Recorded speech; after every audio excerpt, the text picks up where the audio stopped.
Ago.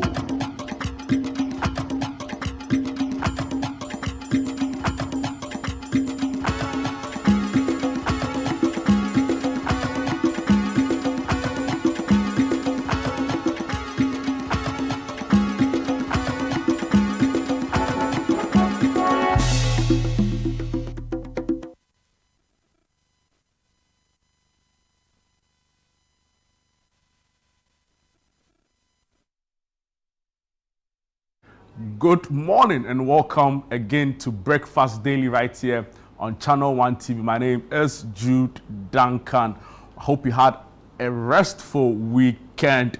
On this show, we'll be bringing you all the big headline stories. We'll also be delving into the big conversations, and we'll have an expert panel dissect all the big stories that have come up all through the weekend up until this morning. But you're really welcome. It's still our Heritage Month right here on Channel 1 TV. Of course, a lineup of exciting activities already taking place. Some of them, rather unfortunately or sadly, let me say, have concluded. But we are grateful for all the experiences, we are grateful for the feedback, and we are really excited for what is yet to come. Of course, I'm referring to the Heritage Caravan, which took off last week, Sunday, and just yesterday, it concluded beautifully, and the patrons overtly excited, right? They clearly couldn't hide their excitement, they couldn't hide their joy at what has been an exciting road trip for many of them. And clearly, you could see them yearn for more. So I want to say a big congratulations to the team at Channel 1 TV and City FM for making this experience, an unrivaled experience, the best the Caravanites have been enjoying for the past week. Of course, we also have for you coming up as part of our Heritage Month, celebration. It's the Back to Your Village Food Festival. Now, this is the biggest culinary experience, right, from the north to the south, right? We've got every dish, or let me be fair to say, almost every dish covered. Maybe a 99%, right? We'll be delving into our communities. We'll be trying to find out all of those meals that make us uniquely Ghanaian. And that is what we'll be doing on the Heritage Month as part of our Back to Your Village Food Festival. So you don't want to miss out on this. It's happening on the 28th to the 29th of March 2026 at the Ifua Sutherland Children's Park. So please book your calendars, add it to your list. It's going to be exciting. Whatever food you've been looking forward to, best believe, let me rephrase that. Whatever indigenous or local food you'll be looking forward to, best believe we've got you covered at the Back to Your Village Food Festival. Whether it's snacks, whether it's heavy meals, whether it's local drinks, all of it and more will be at the Heritage, the Back to Your Village Food Festival, which is a big part of our Heritage Month celebrations here at Channel 1 TV and, of course, City FM. Moving on, I want to quickly remind you that our on-air series is also happening, right? Every day from 10 a.m., we'll be bringing you exciting conversations on everything that makes us uniquely and also specially Ghanaians, right? So we'll be delving into our tradition, we'll be delving into our folklore, we'll be delving into our everything about us, music, food, all of it. And on today's edition of the on-air series, you have the creation of the African personality, the influence of Ghana, and of course, Bernard Avila will be hosting Kweku Dako Ankra, who's a historian, on this conversation. It airs on radio at 9 a.m. and on TV at 10 a.m. And I'm referring to Breakfast Daily Channel 1 TV. So if you want more information, you could go on to www.citynewsroom.com. All of the exciting fallouts, the highlights have been, curated perfectly online for you, so you can go back to read some of the major talking points from the conversation. But of course, you can go to YouTube as well, Channel 1 TV on YouTube, search it. You'll see a playlist that has all of the conversations. We want to acknowledge our sponsors, GCB, GTP, Bethel Dental, and of course, South African Airways, for believing in this and of course, helping us push the narrative of everything that makes us Ghanaian. We are so grateful for your partnership. A very good place to get all of what we've been discussing, right? I know a lot of people asking, oh, we want to see videos from the caravan, we want to have a sense of what happened. Oh, like, we've got for you the Channel One News app.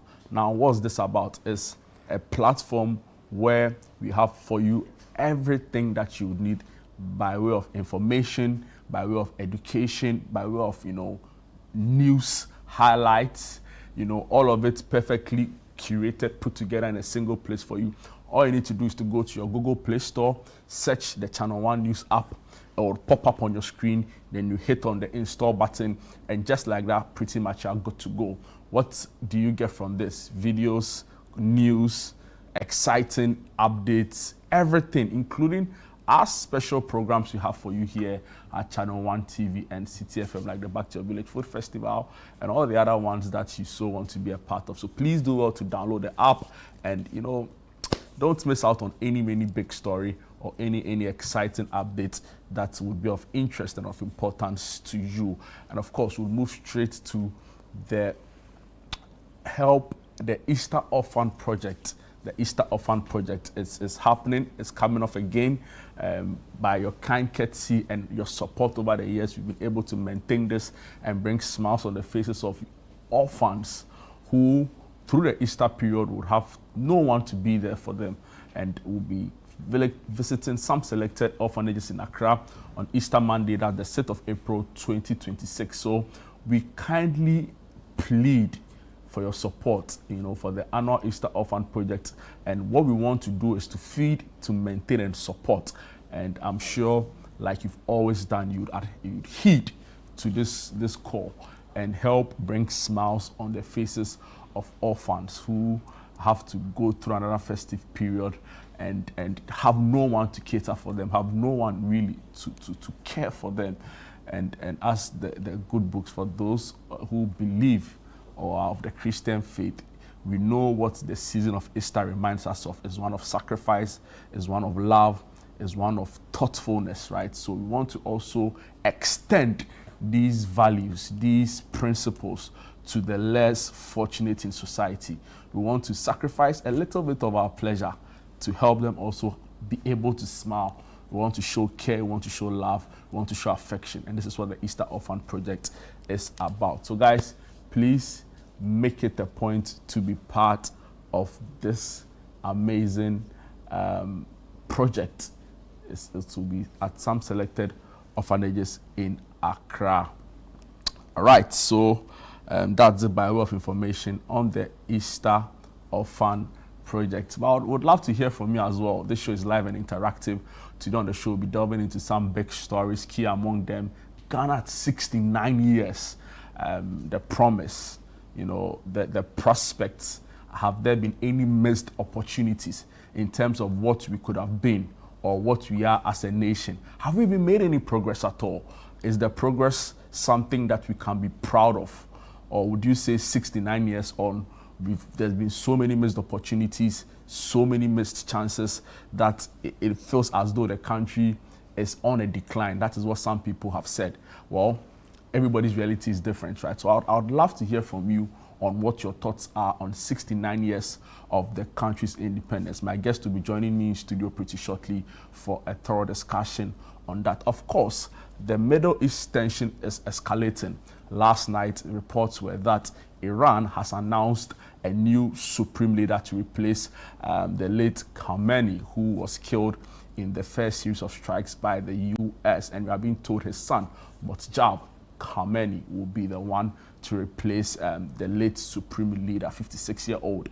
And of course, analysts have been speculating on what this could mean for the future of this war. Will it be ending anytime soon? For the U.S. themselves, they've not been short of any of casualties, right? Because last night as well, it was reported that a 7th U.S. soldier has succumbed to injuries and has passed, right? So clearly they're also feeling, the effects of the war.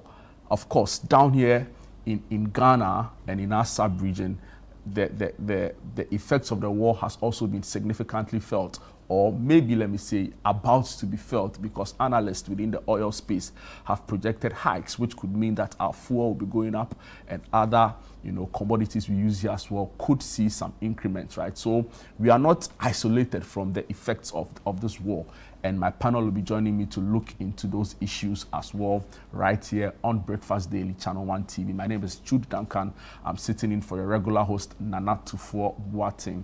And I'll just delve into the big headline stories to start with. A couple of newspapers here with me. The Ghanaian Times, I'll start with it. They say they are the most authoritative newspaper in the country. Big headline story: Ghana demands probe into Lebanon attack as 4 peacekeepers injured in missile attack. Also here on the front page, Ghana's progress depends on all of us. That's coming in from His Excellency John Dramani Mahama. And it comes with a photograph of the president inspecting the guard of honor at the parade grounds during Friday's but rather the Independence Day celebration. Also here on the front page, investing in women key to national progress. That is coming in from the First Lady, Her Excellency Madam Lordina Mahama. Also here, Ghana's tax system from a gender lens. To some sports stories on the back page of the Ghanaian Times newspaper, Midiema Gold Stars stumble at Haas Kotokolus. And also here on the front page, Vision FC stretch unbeaten run with win over Brekum Chelsea. And these are the big sports stories on the back page of the Ghanaian Times newspaper. I'll take you to the Daily Guide newspaper. The Daily Guide newspaper, the big front page story: fraud boy pleads guilty to $10 million romance scam in the US. It comes with a photograph of the accused Derek Van Yeboah being escorted by an FBI agent. Also here on the front page, 4 Ghanaians injured in Lebanon mission base attack. And the vice president is making the news as women's leadership strengthens national development. That's coming in from Her Excellency, the vice president, Professor Nana Jane Opoku Ajiman. Ofwase Ayribi, member of parliament, Kojo Opon Nkrumah, is also in the news as he says, citizens judge cost of living, not inflation. And to some illegal mining story, reining in illegal mining through government intervention. And that's an article by Emmanuel Anyima. So these are the big stories on the Daily Guide newspaper. I'll take you to the Chronicle, right? The Chronicle newspaper, big front page story. Russia, Ukraine, and Russia, Ukraine, and US-Iran wars. Mahama trapped by his own words. And this is the big story being carried out by the Chronicle newspaper. Also, AU appoints Ghanaian businessman as ambassador for Agenda 2063. And it comes with a photograph of Godrich Ankrani Ade. Also here, new traffic management at Tetekwashi. And so, by way of information, this is a public service announcement. There are ongoing construction works, which means that parts of the Tetekwashi interchange has been diverted. So we want to urge motorists and other road users, if you happen to use that stretch, please be mindful of your speed limits. Please be mindful of all the road signs and adhere to the new directives with regards to the traffic management, so that we are all safe on our roads and we don't have to, get ourselves involved in any unnecessary crashes. So please be mindful of, road users, pedestrians, motorists, whilst you use the new stretch as construction work, is ongoing. Family of Sami Jemfi's in-law grateful to sympathizers following the death of his wife's dad. And that story also on the front page of the Chronicle newspaper. The Herald newspaper is reporting that a Tebubu land dispute linked to Queen Mother's brutal murder. A Mountain's chief driver relative, others also accused. It comes along with a photograph of Nana Sewa Jan Kumachre, who has been murdered, as well as Osaberema Bonsie Apol Bonsu II and Nana Sewa Bonsu, as well as a photograph of the Inspector General of Police, Christian Tete Yohonu. Also here on the front page, Xiao in Japan distances his 40 companies from Cocoa Board's $48 million questionable jute sack deal. That's the story on the Herald newspaper. Also here, Car Powership pushes gender inclusion in energy sector, offers career insight for female engineering student. wounded Ghanaian peacekeepers undergo medical treatment after Israeli missile attack. And also here on the front page, GMTF boss urges tender committee to protect public purse. Moving on to the Inquisitor newspaper, alleged assault on DCE in 2019. Nana Efriye Ayu case still hanging. Also here, Ghana is bigger than all of us. That's coming in from the President John Dramani Mahama. And Chief of Staff leads 2026 Independence Day run and walk at UG. And Elsie Apple writes the gender perspective of Ghana's tax system. And these are the big stories on the Inquisitor newspaper. I'll take you to the Insight, that big front page story. Mahama declares war on corruption. Middle East rising tensions highlight need to prioritize the Tema oil refinery. That's coming in from President of Imani Africa, Mr. Franklin Kujo. Also here on the front page, Ghana demands urgent probe into attack on UNIFIL troops in Lebanon. And Wejagbawe marks 69th Independence Day celebration. The publisher, the Ghanaian publisher newspaper, also big front page story here. Minority seeks answers on sinking fund. Comes with a photograph of the Insawam Adwejiri member of parliament, Frank Ano Dompre, and an insert of the finance minister Kissel Ato Forsen.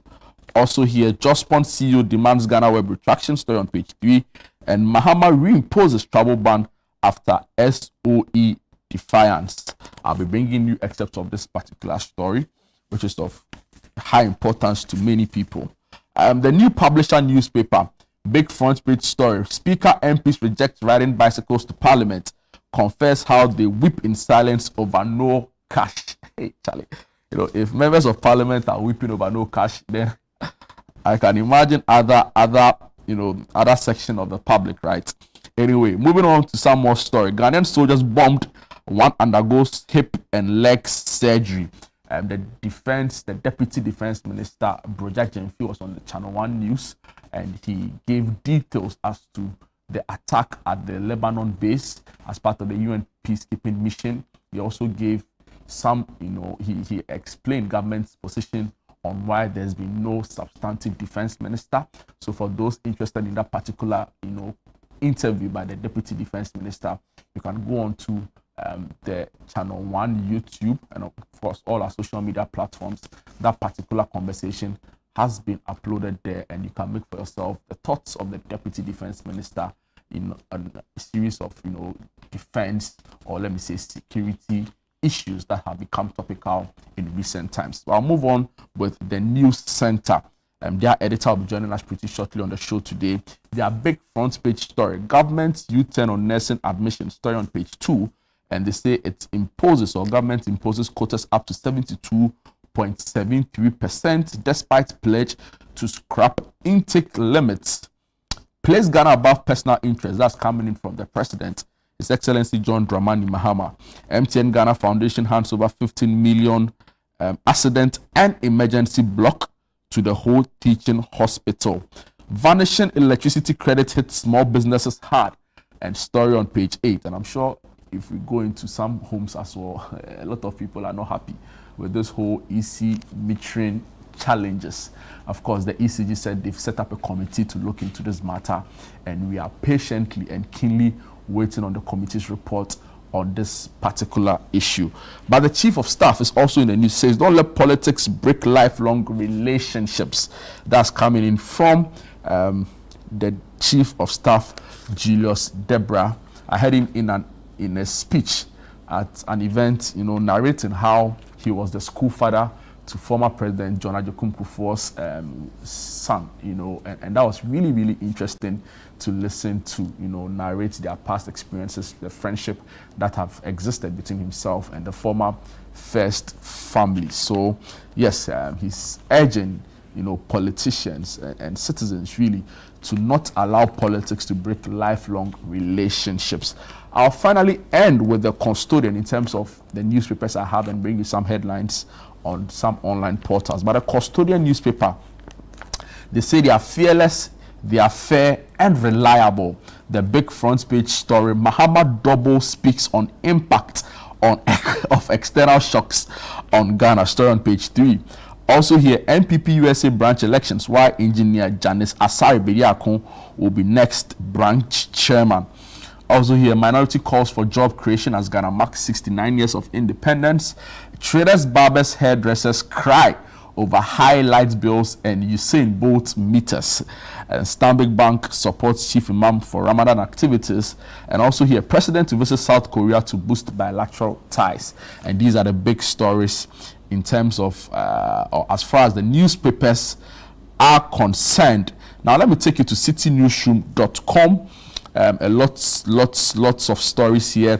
Treasury bill auction oversubscribed as interest rates fall to 4.8%. In Lebanon, morale high among Ghanaian troops at Unifil base. That's coming in from the Ghana Armed Forces. Also here, building bonds beyond politics, key to progress. That's from our Chief of Staff, Julius Debra. In Zima Youth petition lands minister over unlawful entry into Adamus mining. Ghana urges Commonwealth of Nations to back UN Slave Trade Convention. Also here, Ghana urges Commonwealth to condemn attack on UN peacekeepers. Moving on, scrap tariffs, trade barriers among member states. Ghana to Commonwealth and rising divorce family breakdown worrying. That's from Dr. Ishmael Norman. He was on the Big Issue show with Sami Yafi over the weekend. Cloth, Nation and Symbolism, an independence textile and the politics of dress. If you are interested in this article, all you need to do is to log on to citynewsroom.com and read for yourself this really exciting article. Finally here on citynewsroom.com, in the central region, 2 perish in motorbike accident at Asin Fusu. So these and many other big stories are making rounds on citynewsroom.com. All you need to do is to log on and read for yourself. Of course, you can also download the Channel One News app and get all of the big stories there. The Channel One News online.com is also reporting when world's strongest man Muhammad Ali tried to pull the sword that unites Asanteman. So if you are interested in this piece of history, you know what to do. Moving on, 69th Independence Day event pegged at 1.5 million Ghana cedis, and that's from the government communications minister Felix Ofosu-Kwakye. The president in the news, he says Ghana must reset values and restore discipline. Also here, government pushes macroeconomic stability to tackle Ghana's housing deficit. The National Ambulance crew escaped gun attack near Yendi, and Ghana concludes debt restructuring deal with Belgium. And these are the big stories making rounds on channel1onlinenews.com. So I'm having given you a fair idea of what the newspapers and the online portals are reporting. We'll take a quick break now. We'll be back to dissect into some of the issues we've outlined or we'll be discussing on the show today. Of course, the show, like I said, is live and interactive. We appreciate your comments, your feedback, your contributions. You can also share your experiences with us as well, and we'll be glad to read it across. We'll take a quick break. When we are back, I'll introduce my guest and we'll delve into the discussions. Don't go away.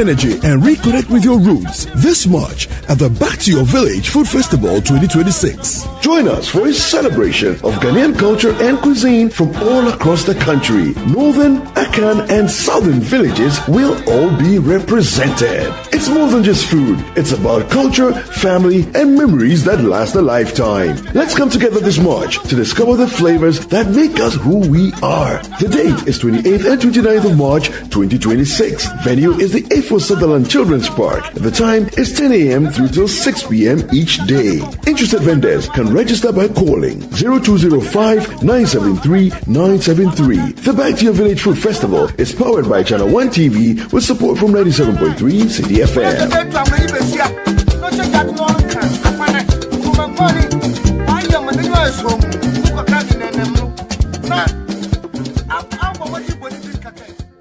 No money? No connections and no support? Can you really build something from nothing? This week on Lifeline, we're talking about how to start with nothing. Join Bishop Fred Crunchy Mensah and his guest, Professor Joseph Asafwedu, as they discuss practical steps, relatable stories, and the mindset you need to begin even when you feel unprepared or broken due to setback. Welcome to Lifeline. I'm your host, Fred Crunchy Mensah. I'm excited that you have joined us today. What does it really mean to start all over with nothing? Looking at it from the financial point of view, looking at it from the social point of view, and then also looking at it from the psychological point of view. That's a very interesting question, and thanks for that. And it is at the heart of the human condition. It is to say, another way of stating that is to say that you can come to a certain stage in life where you have sunk so deep into abject poverty. Poverty at all life, at all sides. And some will call it multi-dimensional poverty. Lifeline airs every Tuesday and Thursday at 10 p.m. only on Channel 1 TV.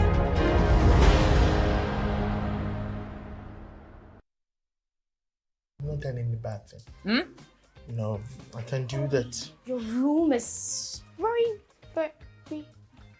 Oh, mommy, daddy, she went to my room. She didn't keep long. She just went in and she's coming back and she has come back. Good day, sir. Good day, madam. Guess she went into your room to deposit some charcoal. Of course, I know her.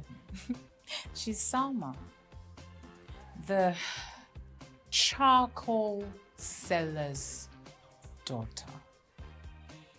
And she's a political science graduate from the University of Ghana.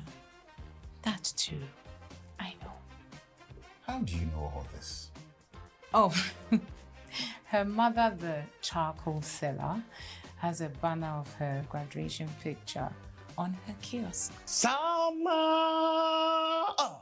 you are the best in my life. Oh, yes, you did. You are. I love you.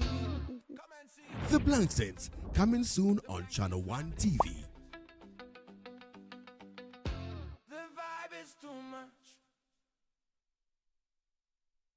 Welcome to The Point of View. This is your favorite current affairs show here on Channel 1 Television. On The Point of View, we pick the right topics, get the right guests, and ask them relevant questions on issues that matter to you. With the complexities of the issues happening around us on a daily basis, it's the hard-hitting conversations and the probing questions of The Point of View. So what is the Public Account Committee's job? So what we do is to scrutinize, clarify, and find out why certain infractions have been made. What do these IMF programs try to do? The current program is for budget support. Okay. There are no projects attached. That teases apart the twisted entanglements of politics and governance, as well as religious and social discourse.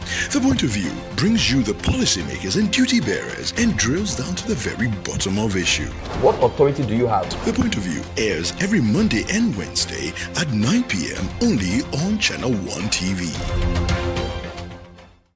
Sweden Secondary School invites all alumni and stakeholders to the 67th anniversary and homecoming celebrations. It's happening from Friday the 20th of March to Sunday the 22nd of March 2026. On Friday, How I Got There, 9 a.m. to 12 noon. Year groups check-in and roll call. Gary Sokins competition. Cadet course ceremony from 2 p.m. to 4 p.m. All students convoy. Drive to Swesco, 4 p.m. to 6 p.m. Candlelight procession from 6 p.m. to 7 p.m. Welcome cocktail with alumni and staff of the school. Meet and greet with Compa Band performing live at the forecourt of the school complex from 7 p.m. to 10 p.m. Saturday, speech and prize giving day from 8 a.m. to 1:30 p.m. All year groups lunch from 2 p.m. to 4 p.m. Alumni dance party from 6 p.m. to 10 p.m. On Sunday, anniversary Thanksgiving service at 8 a.m. A great opportunity to reconnect with your old mates. Contact your year group president now. Semper Cum Optimus, always with the best. On this happy trip back.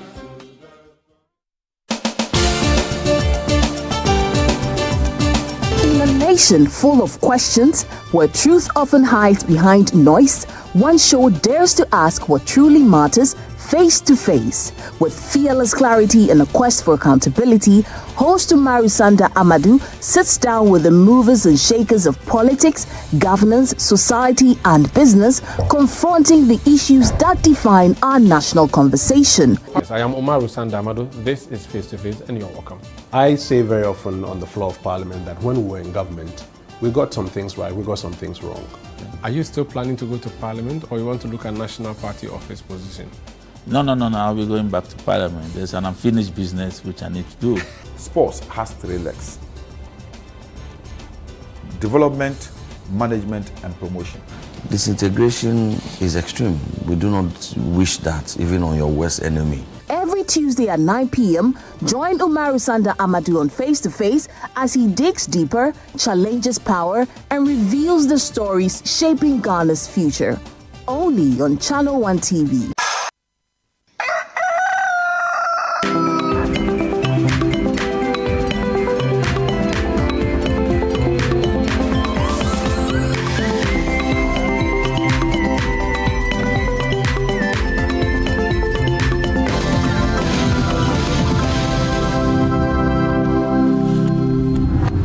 Ago.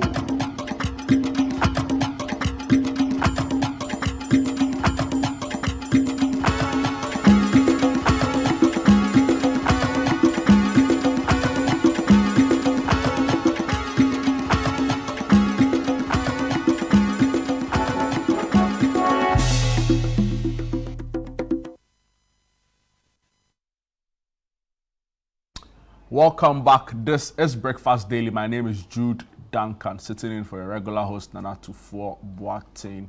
Welcome back to the show. On Friday, the nation witnessed a celebration of our 69th Independence Day. According to Government Communication Minister, the cost of putting together that event was in the region of about 1 million, 1.5 million Ghana cedis. Now, for that particular celebration, we've heard many stories, reports, comments, or the speech from His Excellency the President John Dramani Mahama, key amongst calling for a new vision, a reset of values, and of course, calling on us to be one another's keeper. But other concerns have arisen as to whether, after 69 years of independence, we are truly where we ought to be as a country. Promise, progress, missed opportunities is a question I'll be asking my panelists, but you also watching us right now can share your comments, you can share your views on this particular conversation. And I'll go on to introduce my guest. Joined sitting right very close to me is Elvis Daku. He is the editor of the News Center newspaper. Elvis, good morning and welcome to Breakfast Daily. Good morning. Thank you. Yeah, I hope you are well. By God's grace. Did you have a restful weekend? I think this weekend was restful because Friday at least was a public holiday. But that Friday I had some family funeral in Accra, so I was busy. But then the Saturday was much calm. Was but for we journalists, even if it's a holiday, and considering the occasion, I'm sure you were still very busy. But because my paper is not coming out on Saturday, so I wasn't that busy because I'm a print media house. If it were like, but we were doing some few things online, but that's not much of pressure. But assuming the day was on a Tuesday and I'm coming out on a Wednesday, that means that Tuesday was we are working online. I should also be working on the paper so that the pressure becomes higher. So that's one. So that's the advantage of newspapers sometimes when the holiday falls on certain days. Yeah. Friday, I'm not coming out on Saturday. So the new directive from the Ministry of Interior pushing holidays to the Fridays, I'm sure it was just perfect for you. No, I have always said that, see, to encourage productivity, there are certain things we should not just be strict by law. I believe that when a holiday falls in the middle of the week, it distracts everybody. So this idea that if we can push it to Friday, I've always been for it. That is the best thing to do. So that if I know that Monday to Friday, I psych myself that I'm working. Then when Friday is a holiday, so be it. You're good to go. Yeah, but then I go to the holiday or on a Wednesday or on a Tuesday. On a Tuesday, and then whilst you are at the holiday, you are thinking about work for the following day. Thank you so much, Elvis, and welcome on the show. You're looking hale and hearty, by the way. Thank God. Mr. Ibrahim Ejay, who is the Resident Country Director for International Investment, LLC, a regular panel on the show, needs no further introduction. Ibrahim, always a pleasure having you. Good morning. A very good morning to you, Jude. How are you doing? Alhamdulillah Rabbil Alameen. We thank Allah subhanahu wa ta'ala, God Almighty. And yourself, Jude? I'm doing amazing. You always ask us, we have to reciprocate. And I say, know. I'm thriving by the grace of God. Amen. You walked in the studio with a lot of energy. Amen. And I'm not sure where this is coming from. So I'll start off the conversation with you. Sure. 69 years of nationhood. Yeah. Right. The question is, have we reached or are we on the path of where we ought to be in terms of our development, in terms of even the soft issues like our values, right? You know, a lot of the time we are quick to point out to, well, there are water challenges here, other development, roads, all of those. But even with the very soft issues like our affection for one another, integrity among public officials especially, what is your initial remarks on our 69 years of nationhood? Thank you. And once again, a good morning to you, Elvis, and our viewers and listeners on Channel 1. I think holistically, seeing where we started from in 1957, 6 March, when Osagyefo, Dr. Kwame Nkrumah, our first president, declared that, you know, your beloved country, Ghana, is free forever. There was much optimism for our future, both economically, socially, and globally, because, I mean, we are indeed the standard bearer for Africa's independence move. And so there's a lot of hope invested within Ghana and outside of Ghana as well. So have we actually achieved much that we wanted to? The answer is no, but let me qualify the no. We should never be satisfied. I think if those in 1957 saw us now, they would say, wow, you guys collectively have achieved a lot. But have we, as your school teacher would say, has he performed below expectations? That's the essence of my no. Ghana has a fantastic future ahead of us. I firmly believe that. Yes, we've had the interventions, the coups d'etats, I think just dragged us back decades. And it's not to say that that was our own doing. You know, again, with the release of CI documents, both within the US and, of course, the Foreign and Commonwealth Office, I'm talking the United Kingdom, we can see certain actors who were against Africa's push for the dynamic economy and society that we wanted. But have we achieved a lot? I would say so, yes. Because you can remove the coups d'etats that truncated our development. And not just us, it became a domino effect. After Kwame Nkrumah, then you saw a whole slew of coups d'etats happening. But let's stick on Ghana. What have we achieved in terms of education? What have we achieved in terms of industry? What have we achieved in terms of that adding value, being a voice or an authority, both within the African continent?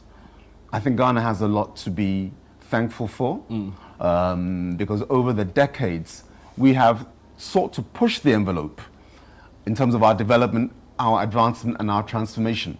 And one thing I would want to commend all Ghanaians for that, notwithstanding the economic difficulties that the decades, the last 69 years have given us, we are indeed a singular nation. The way in which we relate to each other, because sometimes it's not all about the money. It's not all about the macro, the statistics. How are we as a nation developing and relating to each other? These are some of the intangible developments, transformation that it's not quite captured in a statistical survey. You feel we are more tolerant of each other? Yes. Definitely so. And again, let's give credit to Kwame Nkrumah for that, because historians will tell you that that legacy of making sure that, again, within the educational system, everybody, whether you're from Hamile, whether you're from Teshi, whether you're from Pando or Gushegu, that boarding school system helped to create fraternity amongst the youth then, and they then transmitted that oneness of Ghana to us. And you saw that even within the political arena, you know, in terms of how different tribes of different religions came together, though within a legal framework, because to stand as a political party, you must not be tribal or regional in your construct. And then you had, again, within the UP tradition, all of those forces coming together. Anglo, is it? The Anglo youth from Volta. Is it? Shifimo was there. Then, of course, you had the Akan elements also inside. You had Fanti. And that created a sense of purpose, a sense of indivisibility. You didn't see each other as, oh, Eje Teshi, Alo, he's from Kumasi. The political arena really made sure that we saw each other as one people. Interesting. And I think that's a development that is often missed when we're assessing how far we have come. I'll come back to you on the issues around how sometimes certain elements of our democracy, particularly elections, you know, become avenues for a lot of vitriol, a lot of, you know, we see some of the dark parts or side of this country when our elections are at play, right? Politicians held all sorts of words. I'm not sure that can be construed to, you know, suggest a nation that is at peace or very tolerant of itself. So I'll come back to you to just tidy up that, you know, little diversion for us. But Elvis, 69 years of independence. I'm looking at an Afrobarometer report, right? And, you know, year on year, this is around 10 survey, but was released for 2024, but was released in 2025. You know, democracy, or the extent of satisfaction with the country's democracy from 2014 up until 2022 was in that kind of steep decline. So the question is, what are the gains, if any, and have there been any missed opportunities with regards to what you could have been as a nation 69 years on? Well, 69 years on, I will not just do a generalized assessment. I will look at it from various perspectives. Yes, if we are looking at our state of development and we compare to the advanced countries, obviously we will say we have failed. If we are looking at the current state of development and we are looking at the Asian tigers, many of whom we started with in terms of independence in around the same time, we can say we have failed, because the Asian tigers were just like us at independence. But where they are today, we are nowhere close to them. So that one, we can say completely that we have failed. So like the Malaysia, the Singapore, the South Korea, the China and the rest, they've done so well. Taiwan and the rest, they've done so well if you look at their state of development today compared to ours. In that case, we can say we haven't done well, because we as a country, Ghana, we have been endowed with so many natural resources that some of these countries don't even have. Ghana has crude oil. Ghana has cocoa. Ghana has bauxite. Ghana has diamond. Ghana has gold. Ghana has lithium. And on and on and on we go. Ask yourself, which single country in the world has all these things in one country? So if we look at the blessings God bless us with natural resources, and you compare to the Asian tigers, which do not even boast of more than 2 natural resources per country, and what they have achieved, you can say that we have really failed. Is that a failure on the political leadership? We are talking about Ghana, so it's not about political leadership alone. It's always about leadership. The citizens do not manage these resources you are talking about. Yeah, the people who lead are citizens before they are voted into power or before they take over power. So they are Ghanaians. Okay, so on that note, you say we have failed. But you see, if you look at it from the sub-region that we live in, you can say that comparatively in the sub-region, we are not doing badly. Because if you look at the sub-region in which we live, if you have traveled the sub-region, then you can appreciate that though we are not like the Asian tigers, we are not like the Western countries, we have also made some progress. Which country in the sub-region has a Terminal 3 like we have? Their airport can be compared to Terminal 3. You can't find one. If you look at how we have managed to extend electricity to rural Ghana, how many of the countries in the sub-region have been able to achieve that? I have friends who travel to Cote d'Ivoire, for example, and say that they have better infrastructure than us. In what terms? In terms of roads. To where? You see, sometimes we go to the capitals. Yes, I went to Cote d'Ivoire and I drove on some of the roads, Abidjan. Yes, the roads are wider. It's like 3 lanes going, 3 lanes coming and all that. Yeah. But what if you move beyond the capital and you have to go to the interior? Okay. If you go to the interior of the country, do they also have the roads? Third roads in Ghana have gone to very, very remote areas. In certain places that you go, you don't even expect a third road and the third road is there. Is that the situation in Cote d'Ivoire and other places you talk about? Even the standard of living in Ghana and Cote d'Ivoire is more expensive than Ghana. Many people don't know that the standard of living in Cote d'Ivoire is more expensive than Ghana. So sometimes when we have not traveled the sub-region, we would think that we are not doing anything. Nigeria is the biggest economy in Africa. Nigeria produces about 2 million barrels of oil a day. But when you compare development in terms of infrastructure in Ghana and Nigeria, obviously you can say that Ghana is doing so many things that Nigeria is not doing. So it's a balance in terms of the assessment we are doing, I don't like it when we just look at the Western countries and compare ourselves. The Western countries started many, many years ago before us. And know that when we were enslaved, a lot of opportunities were taken away from us. But as I said, if the Asian tigers have been able to make it within 30 to 40 years to achieve this level of development infrastructure-wise, then we have no excuse if we have 69 years and we have not been able to get to their level. We have no excuse when we have so many natural resources that these countries do not have, that they are able to get it that way. So we really have failures. But we must also understand that even if today the blacks in America still don't feel free, then you really appreciate the fact that Ghana did well by obtaining independence at the time. Because are non-aligned. When you are under the control of certain forces, you know the difficulty in so many things. So our great-grandfathers who fought for independence, we need to applaud them. We need to make sure that everybody who fought for independence is celebrated. The fact that we fought and achieved independence is a great achievement. So in terms of that, we must be glad. If you look at even the democracy and the political growth, we say that our democracy has issues. It's true. But how can we say democracy of America 200 years in other places? We can't compare.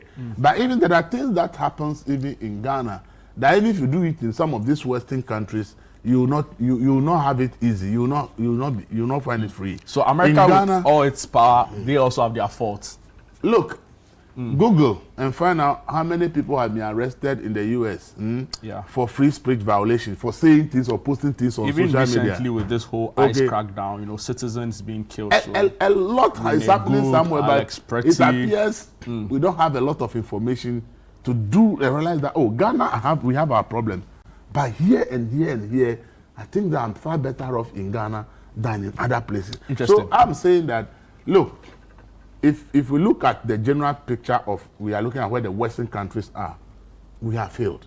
If we look at the Asian tigers that we all had independence around the same time, we are more endowed in terms of natural resources compared to them. And therefore, we have really managed our country very well, especially if we have looked at the natural resource as a growth pool, and we really took advantage and say that this is what God has given us and want to manage it well to develop. We would have been even ahead of the Asian tigers. We didn't do that, so we have failed. I like but the then way for the West African sub-region, if we look at the situation, we can say we are not doing badly because there are certain things here that.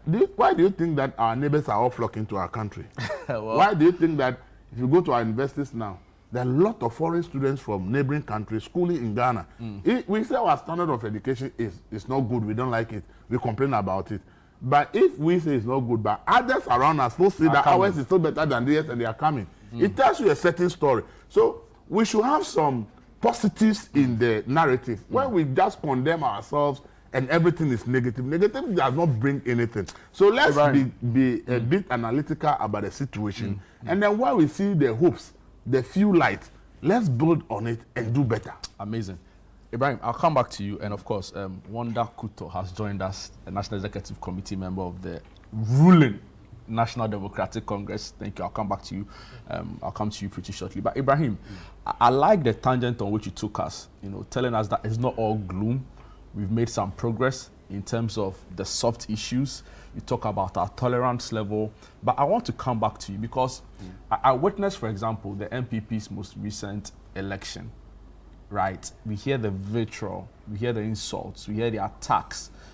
I felt that, and in fact, some other civil society have said certain lines were crossed.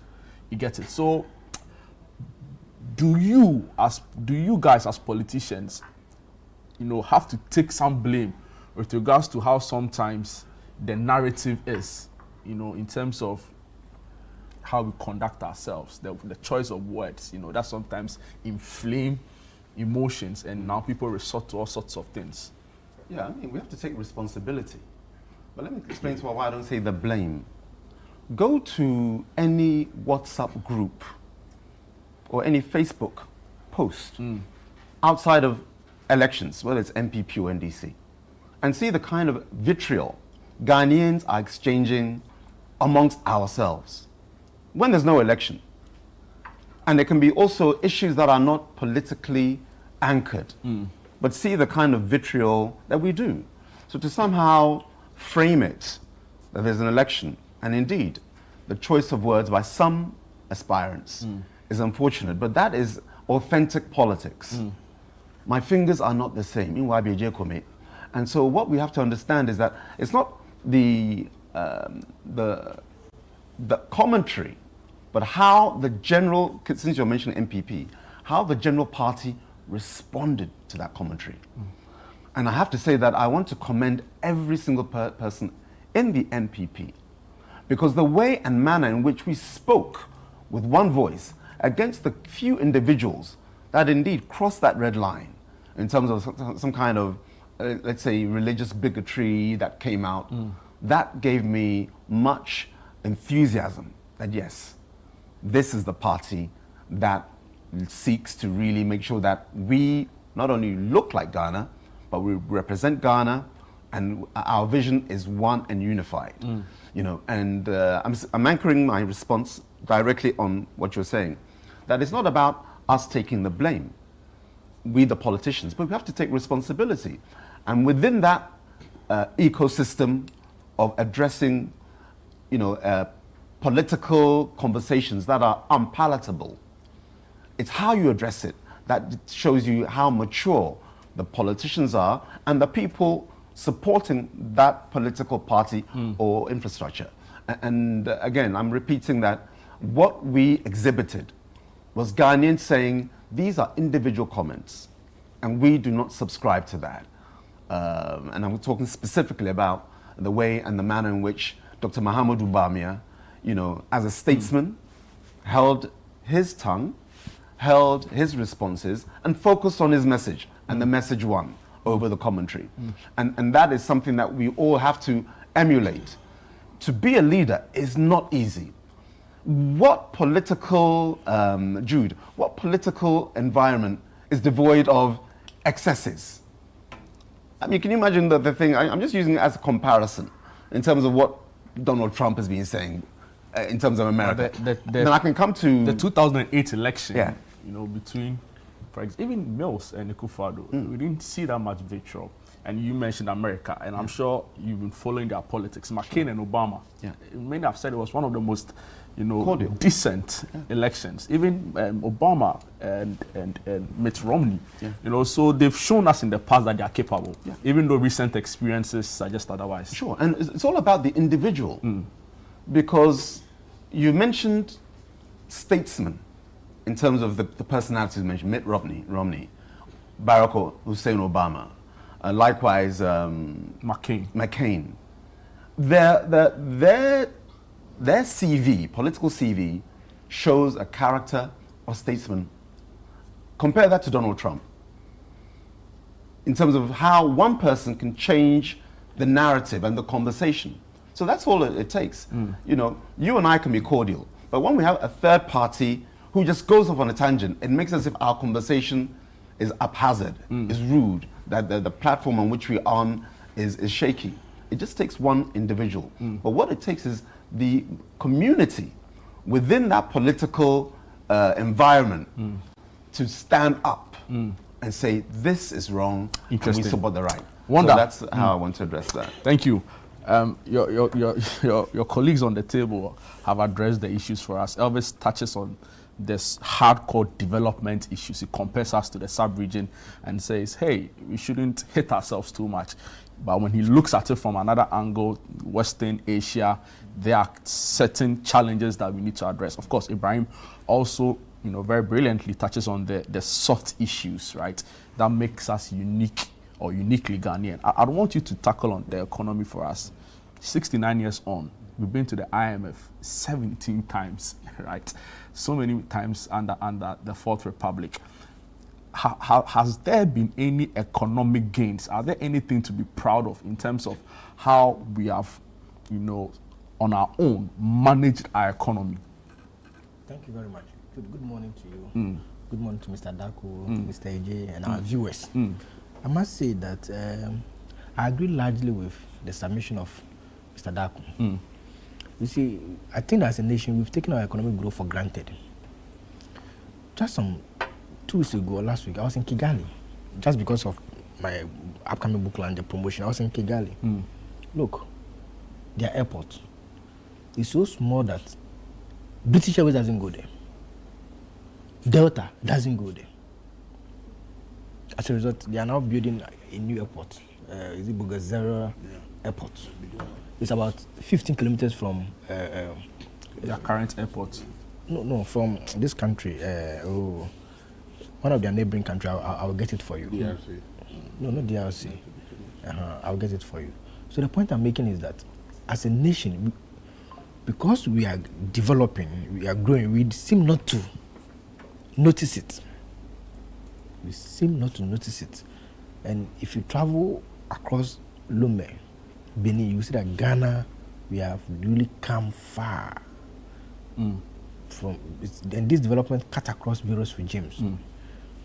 Under the President Kufuor era, we had this road, the Mall Road. The N1. Yeah, at the time, they had to even broadcast it on how to use it. For weeks. People were confused. They say, we'll get missing. They had to advertise it. Yes, they had to advertise it. The Ashama Tema, initially, I schooled in Tema, Bedas. Initially, we used under bridge. The cars passed under a tunnel to Tema. To Tema. But now, there's a flyover. Because we've expanded as a nation, you see this N1 question touching that we're all happy about. Now you see it as small. It's not serving the purpose anymore. So in fact, there's an active work ongoing to expand it. Yes. I think Maripoma are the contractors on that. I'm just trying to let you know how far this country have come. Some of us, most people did their degree in Legon. At the time when you're going to school, you see how narrow the road used to be. Under Professor Moss, we expanded it. So what I'm trying to say is that Yes, there are some challenges, but in terms of economic growth, trust me, we've come far as a nation. I asked you the question on the economy, so I'll take that for an answer. But should a nation's progress be only measured on how fast or how precise it's able to build its road? What about the issues around inequality, right? Where the gap between the rich and the poor is ever so increasing, right? You come to issues around empathy. A 29-year-old is hit by a car on his motor. He has to go to 3 hospitals. All of them deny him beds. None of the doctors, none of the nurses even bothered to come out and check on him. But when we needed someone to confirm he was dead, then a medic was able to come out and do that. So, yes, you may say that, well, we've made progress in terms of infrastructure, right? And I'm sure you say your government is even promising to do a big push and all of that. Fair enough. We'll come to all of that. Fair enough. But on the other issues, on empathy, on inequality, can we proudly say we've made progress? Yeah, so like Mr. AJ was pointing out to you, when you talk about development, we have both soft development and hard development. The issues about roads, infrastructure, school buildings, those are the hard development. But soft development includes what you've mentioned in terms of the economy, how people, their welfare. It also includes democratic stability. Now, on the issue of equity, that is a structural issue. And I tell people, Jude, today, if you become a minister or you become a chief executive and you have to approve recruitment, your family people will come and tell you that, look, maybe you have to help them. That's what they will tell you. And in fact, we're in a country that if you leave power, your people, without making any substantial, they don't see you to make any substantial resource. Your own performance, oh, this person is useless. So what's the expectation? No, these are the facts.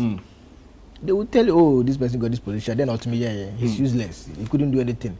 So we need to change our culture, our mentality, our mindsets. In foreign dispensation, some of us who had the privilege to do our masters in the US and tour the world virtually, you will see that former government officials, you go to the mall and there are, some of them ride bicycles and all of that. Quite recently, Boris Johnson, video popped up on social media when he was riding a bicycle after he went to the mall and all of that, and people were surprised. They are surprised because in Ghana here, even for some persons to be in traffic with us, we've been in this country before. Yes! They'll start blazing the siren. Exactly. Disturbing everybody. Exactly. So I think that these are cultural issues and our mindsets as a nation. And I'm happy that these topics are not topics that are political. We need to look at it as a people. The direction we want to chart is very important. Amazing. Elvis, I'm reading the Ghanaian publisher big front page story. Myanmar imposes travel ban after SOE defiance, right? And we heard this some time ago.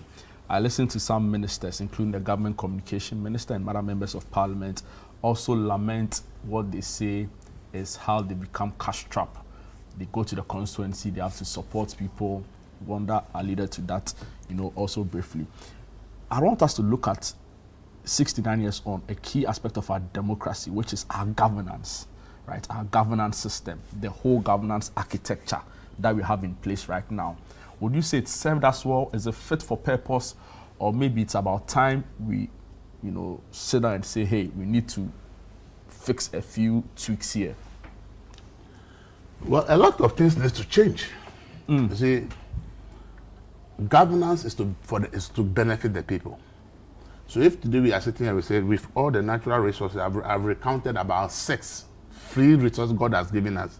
We are exploiting them, but we are still in this state of poor state of development. It means that a lot needs to change. And for me, I see the brightest light in the AFTA program. If Africa is supposed to make any progress, if Ghana is to make any meaningful progress, the solution is in AFTA. That's the only way we can reduce our poverty and become something. Because as a country like Ghana, we are too small to influence anything anywhere in the world. So we need to align. And when we align, do you know what it will happen? To bring us a lot of things that we may not be able to do on our own. But then because of alignment, we can do it. What do I mean by that? We say after means that we want to transform the continent. But all I hear our leaders from Africa saying on all global stages that we are investing foreigners to come and invest in after. If we do that, our poverty will actually increase. Because if somebody brings his or her money to come and invest, the person is taking the dividend away. So there's no way we are going to get any meaningful benefit. For our viewers, let them know what it is. From African Free Trade African Continental Free Trade Area. Yeah. This is an economic free zone. And if we have 1.2 billion people, China had 1.4 billion. That's what they actually used to develop themselves. So it's about time our leaders decide that, look, I have said that we cannot follow the Western style of development or strategy and develop. We have to follow the Asian strategy to develop. If Ghana and Ivory Coast are the largest producers of cocoa, all we need is to stop exporting the beans. Ghana and Ivory Coast should host all the cocoa manufacturing companies. Nigeria is the 5th largest producer of cocoa. Their cocoa is small. They should ship it to Ivory Coast or Ghana. So that when it comes to chocolate in the world, anything cocoa product, everybody in the world will come and buy it from Ghana, or will export it from Ghana and Ivory Coast. That is where you add value to your, that's where prosperity comes from. If we look at crude oil, Nigeria is the biggest market in West Africa. So Ghana and other countries, let's all ship our small crude oil we are producing to Nigeria. Let them do all the refinery there. Let them produce the fertilizer from it and all other things that will come from it and supply the entire sub-region.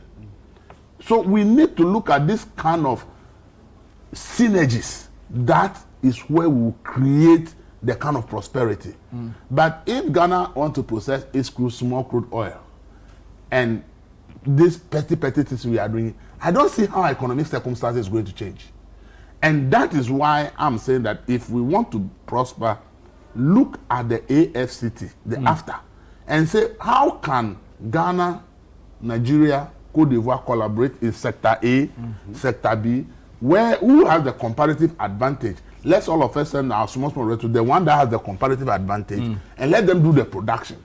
If Ghana and Ivory Coast have the biggest cocoa producing company, chocolate producing companies and other things, citizens of the neighboring countries can be employed and they will be working there. Same way, if Nigeria is responsible for the crude production, engineers from Ghana and other countries can be employed in those refineries to be working there. This is where we keep the value here. I want to let you know how I just been reading about the Asians, the Asian tigers, and I want to give certain themes of how they made it. One is to decide that you are doing, what they did was export-oriented industrialization. They focus on manufacturing for global markets. So whatever they are doing, they are producing in huge numbers and they are exporting to the global market. So they have to meet the standard. That is one of the strategies they actually used. Investment in education and human capital. Because it's the human beings who will do the job. Today, all of us are saying the world is moving to digitization. There's no single secondary school that teaches only digitization in Ghana. I have said that every region must have one secondary school that teaches digitization. So the Gen Zs that are so interested in this online but and there's 1 million coders. Excuse me, I don't want to comment on that. Let me just make my point. So that people go to these schools, these young ones who have interest in gadgets, okay, they go to those schools and learn proper digitization. Yeah. And we should begin also to look at some of the new universities we want to establish. We will need to be looking at some of them focusing purely on tech and tech. Because that is where the world is moving to. Look, if you look at the top 10 most valuable companies in the world today, it's no longer oil and gas or mining. It's tech. It is tech. So if we want to make that progress, where is the strategy for tech? And if we are going for the strategy for tech, where is the human resource to build the tech, to do the tech? So education in terms of human resource. Yeah, but this is what if you say that, if you say that and you discount this government's approach in that regard, and I don't think you are being fair to them. Because forget about, this is the nonsense we live in. That's why we have been struggling. if a government wants to run a policy and somebody thinks that it can be done better, it's not discounting. Okay? How many weeks are they going to learn the coding? How many weeks? We are now being told that they imported only 20,000 laptops and the rest is going to be online. So if I'm at my home and don't have a laptop, you say I should learn coding. How am I going to learn the coding online? Me, I'm sitting in my village. I'm supposed to learn the coding. I've been registered for the coding. I don't have a laptop. And they say you are doing teaching coding online. So as in my village, as a young person who wants to learn coding, who doesn't have a laptop, and you are teaching coding online, how do I learn it? So we should stop this kind of political things we are doing. That's why we are not going anywhere.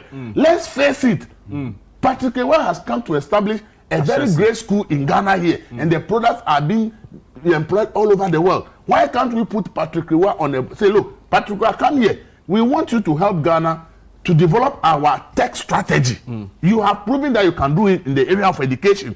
Let's put other entrepreneurs and add them to Patrick Ewa and others who are doing tech education. Develop Ghana's strategy for tech for the next 50 years. Why can't we do it instead of somebody come up and say, we are doing 1 million coding? You ask the coding, if the person learned coding, how many ways going to, what would the person be able to learn within the period? How is that person going to be employable based on what he's learning? We don't have answers to that. One that responds to that. No, let me finish. I have a question for you on your after. I'm giving you the Asian strategy. Let me finish.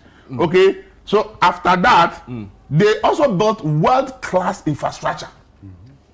Look at the strategy. World-class infrastructure. That is what will support the industrialization for global market work. And the human resource.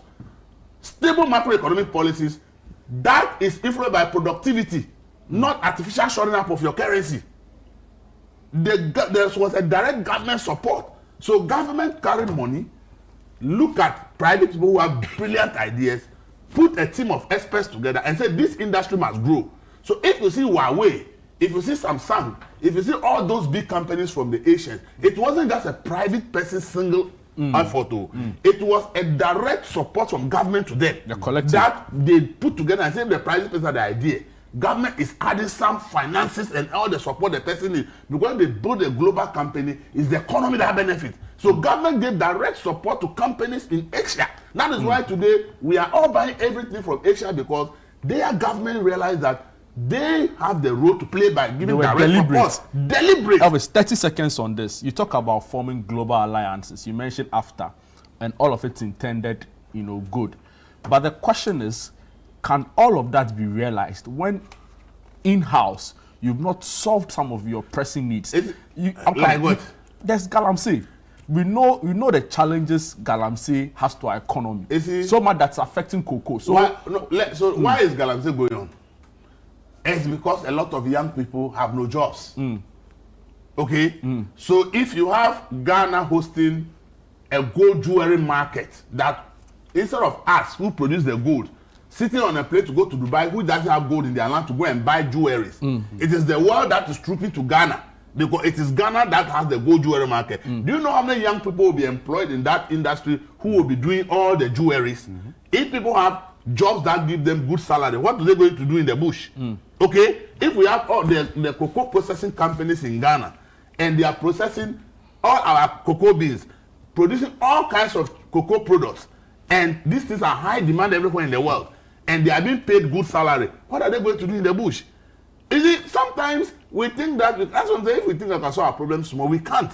So if we do the alliances, if Ghana doesn't have the money, Angola say we have the money, we will put the money into that business. Okay, but because Ghana has the competitive advantage, we don't want the money to go outside the continent. So Angolan government say I'm giving this, or the Nigerian government say I'm giving this, the Cameroonian government say I'm supporting this.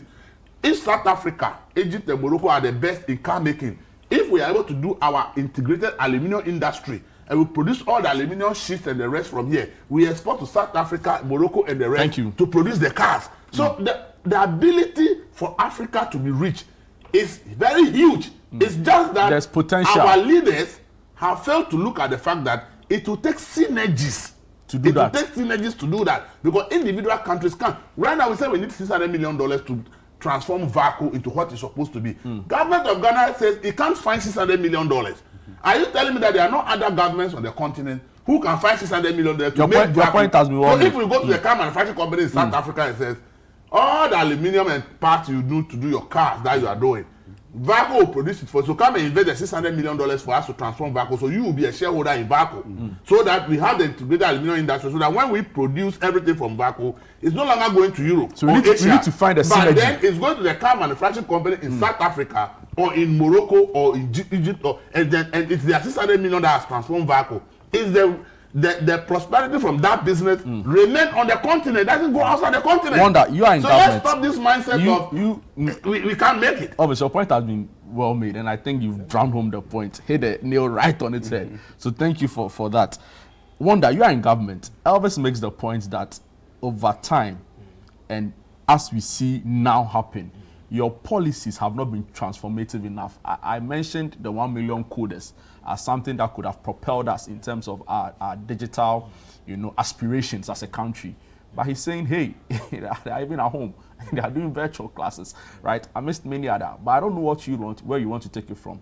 Maybe tackle that one as well, and maybe some other interventions your government has put in place for our economic transformation. Yeah, so like I was stating earlier, Ghana, we've made some progress.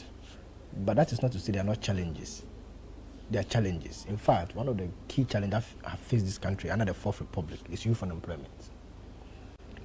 And I must say that the National Youth Employment Program, which was started under President Kufuor, was a response to a national security report that there is a possible upcoming uprising by the youth. So quickly they had to get something in place to give people a job. And at the time, they were paid tabletop. That was how the NYEP started.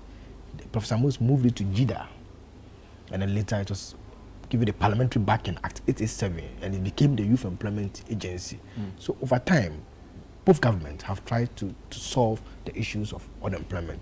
As to whether it's off completely, that I cannot assure or say that unemployment is moved out completely. But we've seen progress. Now, another thing that we should look at is government not fulfilling its promises. The previous government, for example, said 1 district, 1 factory. Some of us were very happy when they said 1 district, 1 factory. We thought that, look, it's a way to industrialize this nation. 1 village, 1 dam. But all these promises has not been honored. So if you see President Mahama honoring his promises, then it tells you that this is how policy should be done about fulfilling your mandate, your promises. In respect of this youth unemployment that I told you, we had promised the Ejumara program under the National Entrepreneurship Innovation Program. It's been delivered. Over 34.5 million Ghana cedi was put into this program last year, and it's translated into this year. The National Apprentice Program, over 21 million Ghana cedi has been paid. So in spite of people's perception that this government is not spending, we are actually spending, but we are spending wisely. The Women's Development Bank. Yeah, so I'll come to that. Before you put up a bank, you have to make sure that the current bank is strong. You know, the previous government went into the business of collapsing banks. You understand? We had invested in such a way that the National Investment Bank, we are pumping some money so that it's become very strong, so that it's not collapsed. And the previous regime, some staff of the National Investment Bank were given offers to pick the money and leave the bank because they thought that there was no way they could revive it. But as soon as we came into power, we had pumped some money into the National Investment Bank to make it solid, to pave way for the National Women's Bank. And many more. The no stress-free policy, as promised, has been delivered. You understand? So, by and large, we need a political party, a government that will honor its promises. That's what is key. You talk about the 1 million coders program. I mean, the government is still in session. If he admits that, some laptops have been promised or have been delivered and not all, it means that there's more room for improvement. No two ways about it. But that is how government is run. It's not a one-stop shop. It's a process. And for me, one thing that is even refreshing about this government, we've gone over a year without a single scandal. And this is the first time. This is the first time that under a Fourth Republican government in this country, for a year, over a year in government, there's no scandal. And that tells you the integrity of this government. And we are committed. We are committed to not just ensuring economic stability, but also to ensure equity among the citizenry. Ibrahim, Wanda makes the point, right? Over time, successive governments, failed promises is part of the challenges we are seeing here. It cites one district, one factory. What are your responses very briefly before we move Not to very briefly. I need to be direct. We have to move to the second conversation. Sure, which but it's important. That one, I can't let him throw that comment away, not dissect it. 321 1D1F projects were initiated. Operationally now, 170, employing 24,000 direct jobs, and then in the value chain, transportation, factory hands, distribution, over 124,000. These are the figures. These are in government. You can go and check. And you say that is unfulfilled? Prior to 2017, when NPP came to power, how many factories do we have? He's talking about NPP collapsing banks. Banks that under their watch were not even stable. We saw what happened with the Capital One, First Capital. Capital Bank. Capital Bank. What happened? You had banks or their executives lending to each other, creating false accounts. I have a bank, you have a bank. So I borrow from you, you borrow from me. And then we put it on the books as profit. It was a mayhem under NDC. The banks were collapsing. We rather save the banks, put into consolidated bank group, CBG. Over 98% of depositors had their money given back to them. They didn't lose. Who rather undermined and dismantled the infrastructure, I'm talking industries, that Kwame Nkrumah bequeathed us? Black Star Line, Amehon. Ghana Films, which is now TV3, they sold it. The Ghana Rubber Plantation. And I can go on and on and on. That was under the Divestiture Implementation Committee, PNDC stroke NDC. They sold everything. They just hollowed out Ghana's, we're talking about why is it that we've come this far. And I mentioned to you, I'm an optimist. Ghana has done so well, and I refer to you to how the coup d'etats have taken us back decades. Did I not do so, Jude? Yeah. Who was the main proponent of that, of the coup d'etats? Let's remove Kotoka and Co. Under Chairman Rawlings then, the hollowing out of our industry. If you had 5 cities in the bank, they said you were corrupt. Under the AFRC days, you NDC, you decimated Ghana's economy. If today we're not where the South Koreans, the Malaysians, and Thailand and Philippines are, we can square it back to NDC, PNN, NDC. They removed everything that Kwame Nkrumah, I'm not trying to say that this is UP or MPP. I'm giving the flowers to Kwame Nkrumah. He created that industrial edifice that we've all built upon. And so what did President Akufo-Addo do? He came and then increased that infrastructural industrial revolution. 107, I wonder, you should listen to the figures. As I'm talking, Google. 321 were initiated at mobilization. Operationally now, 170, covering 142 districts. Is it not I know we'll get on the 24-hour economy, Jude. Right now, they are saying they want to do 24-hour economy, and they're looking at the client base, which is the 1D1F, that President Akufo-Addo, MPP, brought into fruition. How about the Agenda 111 hospitals? Good. How many did you complete? The Agenda 111, what I understood was that around 80-something. I've got to double check. Completed. Completed. I'm coming. If I'm mistaken, then correct me. If I'm mistaken, correct me. I mean, I'm here to be corrected. 86 completed. Good. And I'm saying that it can't be. So how many was completed? We heard the Deputy Health Minister on the floor of Parliament say as of the time the NDC assumed office, 2020. none had been completed. Zero. Okay, I'm coming. 3 had been completed. 3 had been completed. Only that they were but not at what level, you know? Yeah, Jude, out okay. of 111. I'm coming. That's coming. their record. You know, you have a completion rate whereby you say something is 80%, 90%. I'm drawing my figures from there. You cannot tell me that everything is a foundation level. It is not. And so we have to be fair to the facts on the ground. You can build something whereby you got to the lintel level and they'll tell you that 80% of the project is completed. But as I said, I'm here to be corrected. I mentioned to you that we started 321. I'm getting the data on the Agenda 11 hospitals. Very good. And I'll share with good. you. I mentioned that we started 321 of the 1D1F, of which 170 are operational. 24,621 people, Ghanaians, directly employed, and the value chain is 124,000.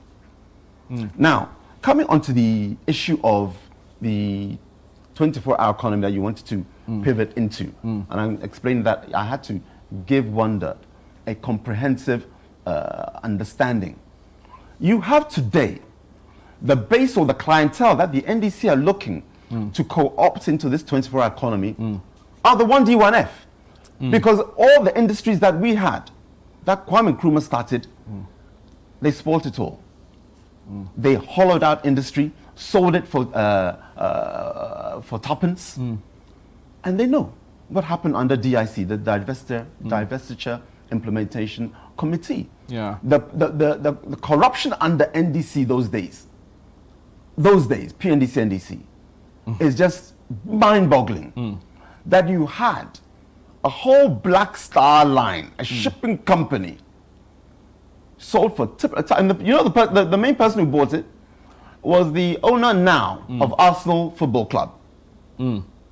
He is the principal shareholder of what was then, they bought it, of Black Star Line. But let me continue in terms of what I wanted to say. That and Elvis is bang on the money, why are we not where the Thailand and co are? If you have everything that can help you industrialize, removed from you, how can you succeed? It was 3 weeks ago or 4 weeks ago when President Mahama went to the B5 Steel Company, talking about how now they're going to initiate, and I mentioned this last time we spoke, dude.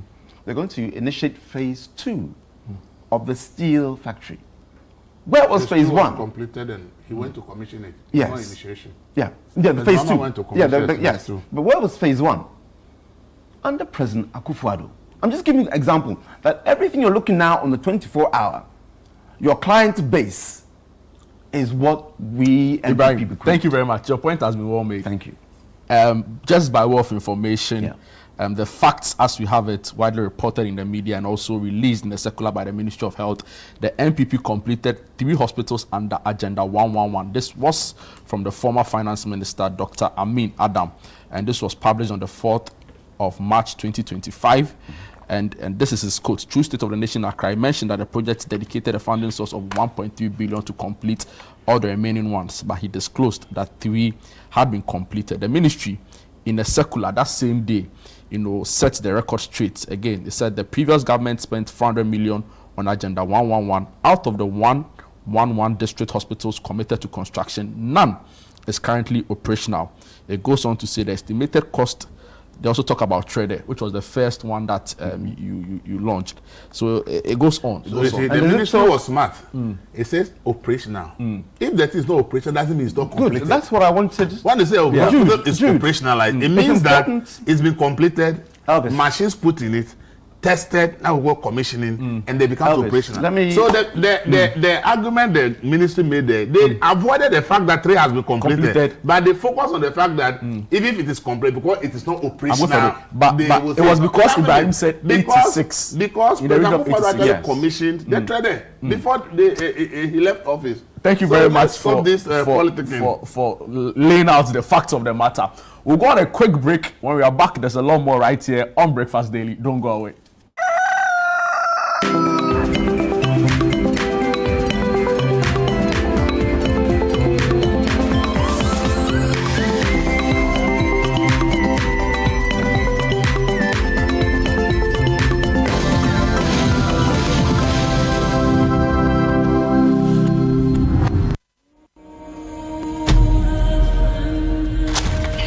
Pata moba minole. I'm about to remilolo. I should not go belly bashe. What say just one more papa?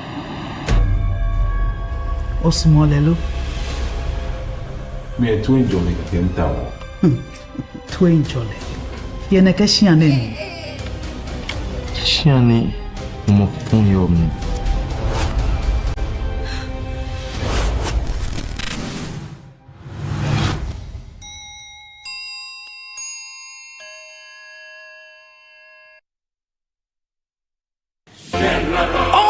ready to revolutionize the future of agriculture. The Ministry of Trade, Agribusiness and Industry, in partnership with the Ghana Exim Bank, proudly presents the Ghana Agrotech Fair 2026. The fair will feature exhibitions, market linkages, masterclasses, and workshops on climate-smart farming, digital tools, and export development. Join us at the Black Star Square from March 17 to March 19 at 9 a.m. each day. The President of the Republic, His Excellency John Dramani Mahama, will be assisted by the Minister for Trade, Agribusiness and Industry, the Honorable Elizabeth Ofuswejari, and the Chief Executive of the Ghana Exim Bank, Honorable Sylvester Adina Mensah, to open the fair. Government agencies, agrotech firms, startups, farmers, financial institutions, and the general public are all welcome. To exhibit or for inquiries, call 0559 679326 or 0242 585419.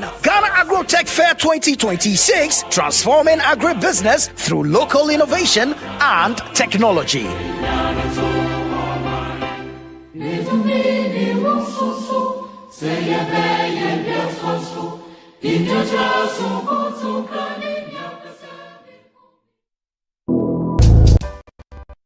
In my line of work, a confident smile is everything. Kale Charcoal Toothpaste keeps me on top of my game and ensures my smile is always radiant and bright.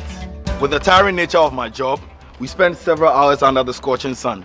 To keep our teeth white and our breath fresh all the time, we use none other than Kale Charcoal Toothpaste. Kale Charcoal Toothpaste. You're on a Kessie and in a kit one. Mayo kendini ehu behia se metwa sapapa dia to ama me manfo Kale Charcoal's natural ingredients eno ene bɔ me se ho ban e ma ne sren ne sanso mama hotoso e wo bedwam. Kale Charcoal Toothpaste. Choose Kale Charcoal Toothpaste for anti-cavity, whiter teeth and fresher breath all day. Available in 80 gram and 150 gram. Grab yours today. Kale, happy smile. This advert is FDA approved.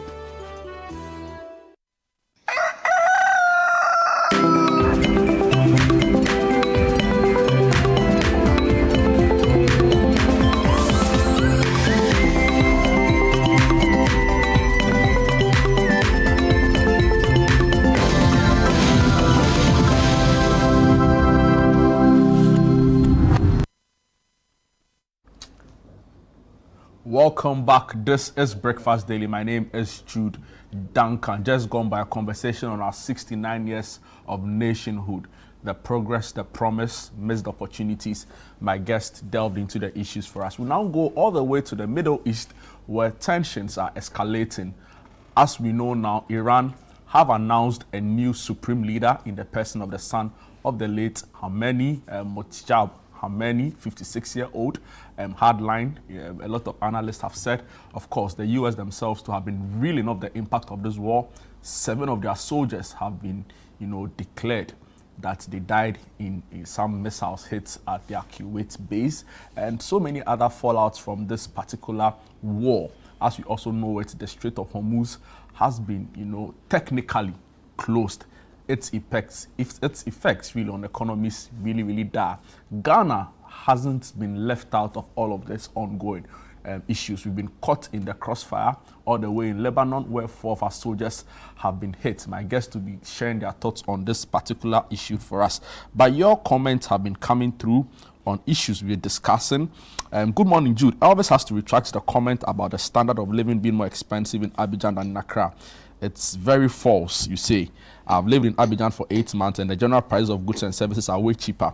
The price of transportation in the country is also far cheaper than in Ghana. In terms of general development, we have expanded to more rural areas than they have, but the economy is more stable than Ghana. I think the last part of what you say, Elvis made that point. Good morning, Jude. The simple answer to the progress of Ghana being delayed is corruption. When we talk about Malaysia, Singapore, etc., these countries deal with corruption seriously, and we have have some death penalty for corruption. We have to deal with this menace head on and take this bull by the horn. Great conversation. The fact is, our leaders have failed us and they don't seem to understand the issues at hand. We need decisive and new vision for Ghana. We can't continue on the same trajectory. I agree with Elvis. Our leaders ought to do better for us and by us, because we give them so much, but we get so much little in return. And clearly, we can't keep going on this tangent. Ibrahim makes the point about sharing, you say. Ibrahim makes the point about how we have to be tolerant for each other. I'm so grateful that I am in this country where we have respect for one another, irrespective of religious belief. May Ghana live long, you say. And this is coming in from Set AJ. Interesting messages, keep them coming. I'll be glad to read all of your thoughts on this particular issue. But we'll go to the Middle East now. And I'll start off with you, Elvis. And general thoughts, 4 of our soldiers. The Deputy Defense Minister, Bujaji Mfi, was on Channel 1 over the weekend. He gave us an update. And of course, the minority have been quick to remind us of the fact that we don't have a substantive defense minister. Is there any linkages at all? I don't think how a substantive defense minister could have prevented what is happening in the Middle East. It can't happen. So for me, that is, if it's in relation to what happened in the Middle East to our soldiers, I don't see the relationship. It's a war, and then all people get killed, people get injured. And the war we are talking about is not the one we have in our tribal court. This is a huge war, and the weapons being thrown around are really huge. So casualties will always happen in war. It's unfortunate that we are not part of it, but it's happening. In Iran, we see kindergarten children. What have they got to do with the war? Girls. Yeah. What have they got to do with the war? What decision did they were killed? So there's, as we call it, always the spoils of war will always be there. There will always be casualties, and it's unfortunate that it happens to our soldiers. We thank God that none of them is dead. We pray that the injury they actually secured will not be life-threatening ones. It will not turn them into persons of disability. At least they can return to good health and live their lives. For me, that's my prayer. Also, now we don't really know the details of the damage caused to them, but I pray that they all recover fully, because that's what we should. The one in the Middle East, I've always said it, I say, you can never be a superpower in the world if you don't go into conquest. All empires that have governed the world through conquest. And therefore, a superpower will always go to war, whether the reason is justified or not. It is established that authority that when you talk about the world today, we are the people who are in control. So if you look at the Roman Empire, all the empires that have governed this world, they all conquered many nations to remain who they are. So that is what America is doing, because today they are the superpower of the world, and therefore they have to establish that authority. They have to put that fear in everybody that you don't joke with America, we'll deal with you. So that is what they are doing. Whether the reason is justified or not, a superpower doesn't, they don't care. If they have to establish that authority, they will do it no matter the cost. So that is what America is doing. They just want to put fear in everybody in the world that if we are talking about who is the superpower of the world today, America remain a superpower. And that is what they are doing. So it's a matter of their interest against the interest of the rest of the world. Because for them, that is what is their interest. And most of the time we complain when people are fighting for their interest instead of fighting for our own interest. The point is, if somebody has his interest and decide that this is what is my interest, your complaint and to be won't stop the person from fighting for his or her interest. So sometimes when I hear us complain more, I say, no, we should rather be strategizing. How do we protect our interest? Because if we are all we can do is to complain, then we are doing nothing. Because the person has an interest to protect. And the person will do anything to protect that interest. It doesn't matter your complaint.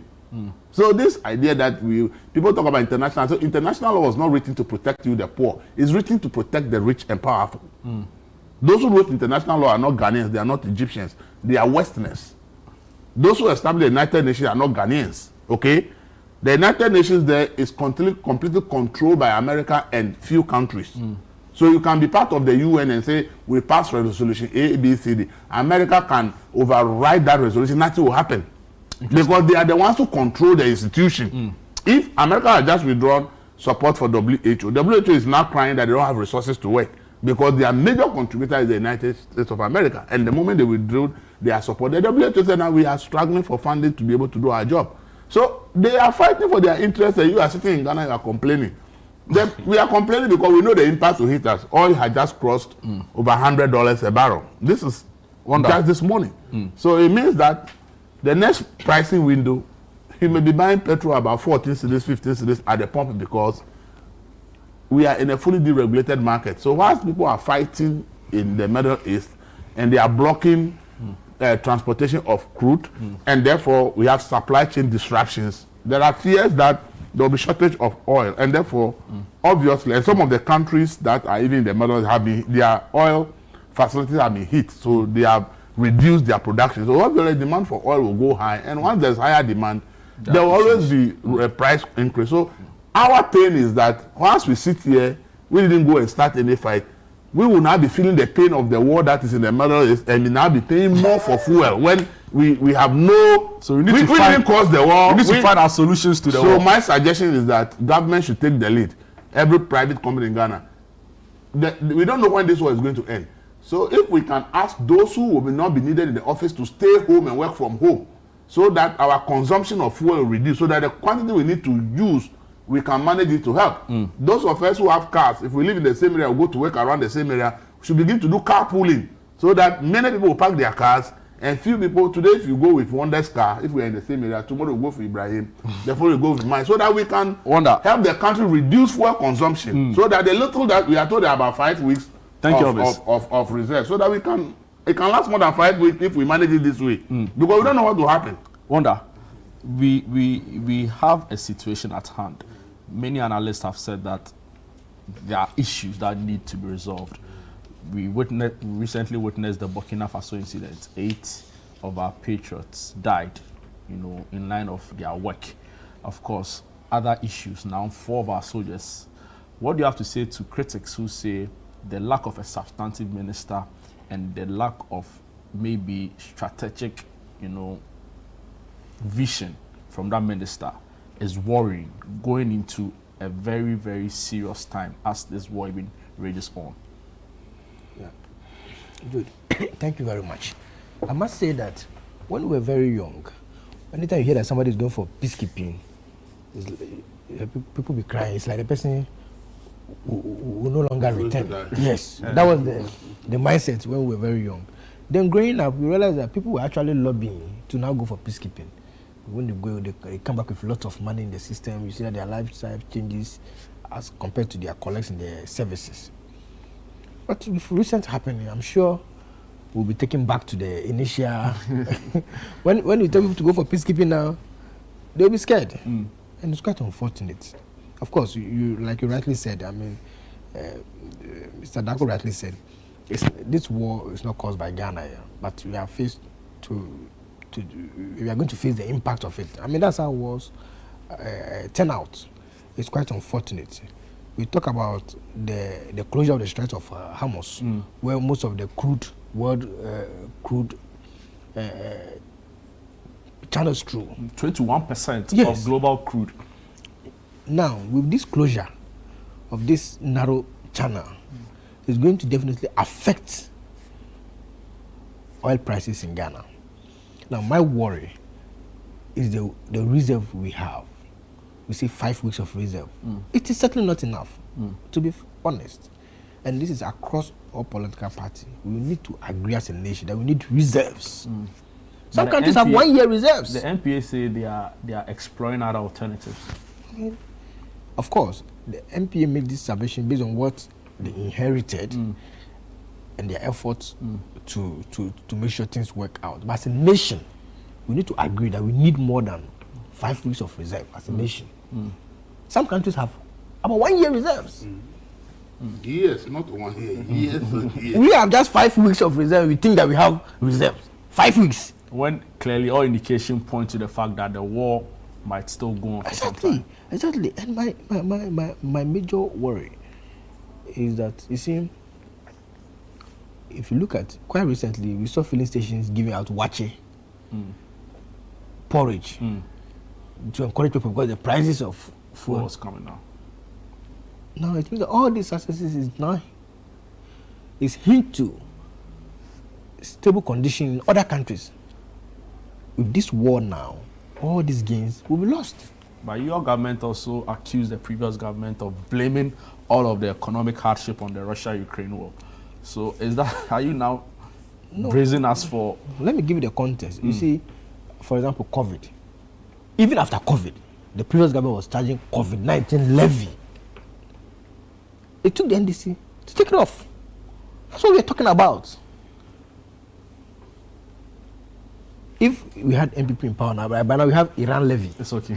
Thank you. No, No. I'm saying like by now we have by now Parliament. Then they normally go under certificate of agency. But like by now we have Iran levy. Thank you very much. We never had Russian. Ibrahim, last week on the show you gave me a really brilliant, history to the war. And from all we know now, following international media, the war is going to go on for some time. 4 of our soldiers have been caught in the crossfire. What should be the approach, right? What should the government start focusing on? I think what the government needs to do is to be strongly critical of Israel. Let me explain why I'm saying so, Jude. The Ghanaian base, of course the Italians and Irish are also on that base. It's at Al-Qawza. Now Al-Qawza is at the kinetic line. It's on the front line where Hezbollah and Israeli forces are exchanging fire. So they're on the front line. It's 3 kilometers away. Is Israel trying to tell us, with their precision military armaments, they cannot see the UN basis, which is painted in blue, UN, clearly. It's not 20,000 kilometers away, where the Exocet missile can miss its mark because of navigational errors. Israel are using precision military weaponry. This, to all intents and purposes, was deliberate. Why am I saying so?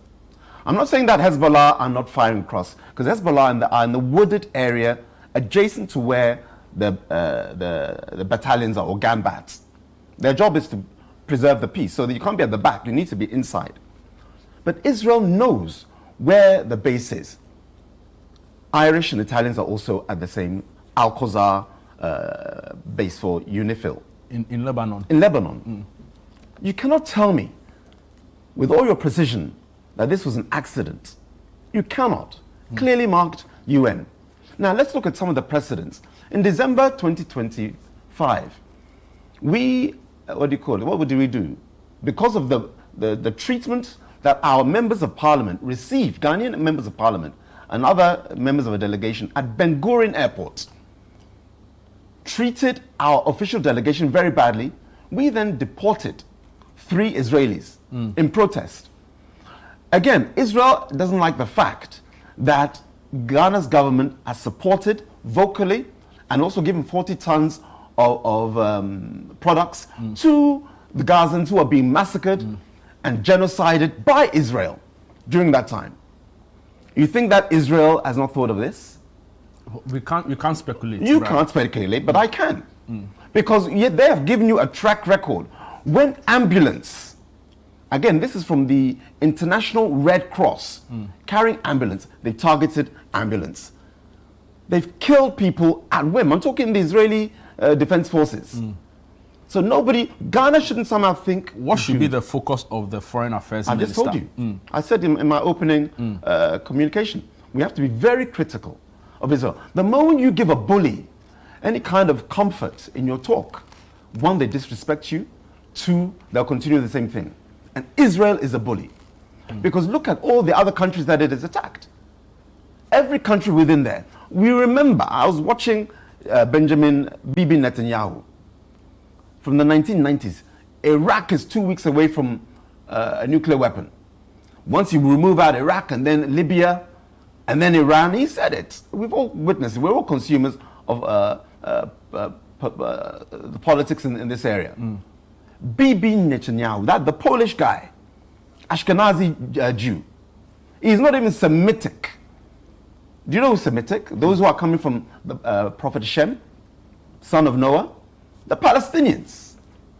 Prophet Muhammad sallallahu alaihi wasallam is a Semite, given his genealogy. I'm just trying to, so those who say this, I hate that when you criticize Israel and they pivot towards anti-Semitism. It is so far off the mark. So I'm giving you an answer to what you said earlier. What should we do? Be critical of the regime. Be critical and stand our ground. How should government be minded about the interest of our soldiers who are the war front, are the front line to an extent in this ongoing war? I think what we need to do immediately is to withdraw our forces immediately.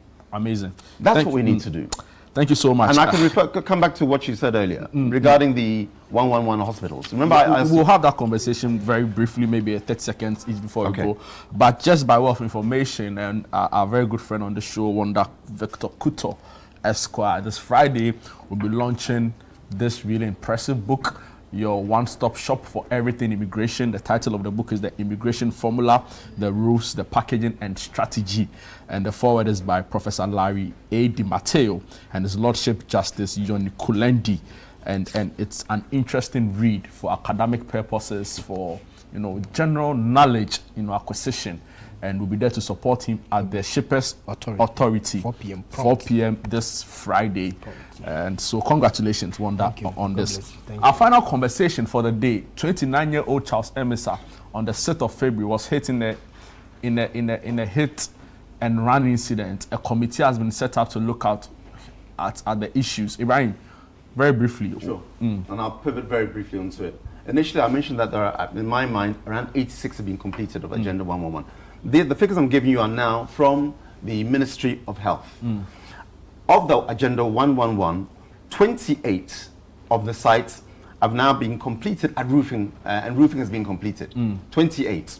Then you have 37, the superstructure is completed, awaiting roofing, and then I think I put firmament. And then lastly, 36 of those sites at lintel level, totaling 91. This is Ministry of Health. Yes, 3 are now operational. I thank Elvis for making that distinction. But of those completed at roofing level, 28. 37 superstructure completed, awaiting roofing, and then 36 at lintel. Charles Emisa Committee. Charles Emisa. This pivots into that directly. The fact that you had to go to 3 hospitals, the major ones, Kolebu, Ridge, 37. And the fact that they were turned away, it speaks something about what is wrong in terms of our medical attention. Accident and emergency, the clue is in the name. An accident and an emergency. And I don't believe that any hospital should drive away any particular person. I understand that it's easy to say, but how do you do it? How do you digitize so you make sure that the no bed syndrome at any point the ambulances can know which hospital has a bed free. In the absence of a hospital, treat them at the outpatients. That's something that is a failure of these 3 hospitals. I also have the final word. Wanda, you have 20 seconds. Yeah, so just, the context in which we discussed it is Agenda 111 has to do with failed promises. When they made the promise of 111, they said they were going to complete it within a year. So if we are now saying that 20 is at the roofing level, I mean, somebody we are coming to talk about. But our government is also being accused of being disingenuous in the language used when you say not operational, when the structure is there, equipment is in there. In fact, even UGMC, you have to take private protests to get, that was to operationalize. If you have if you promise 100, that's the context. We said, but that was your government. Yes. So if the MPP promised 101 hospitals, then today we are saying that 28 is now at roofing level. If somebody is sick right now, like this we are talking about, can they take the person to the hospital because at the roofing level? Elvis, no, you have the final word. The committee has invited for public, comments and experience sharing. What are your thoughts on it? Well, it was unfortunate that somebody died in that manner.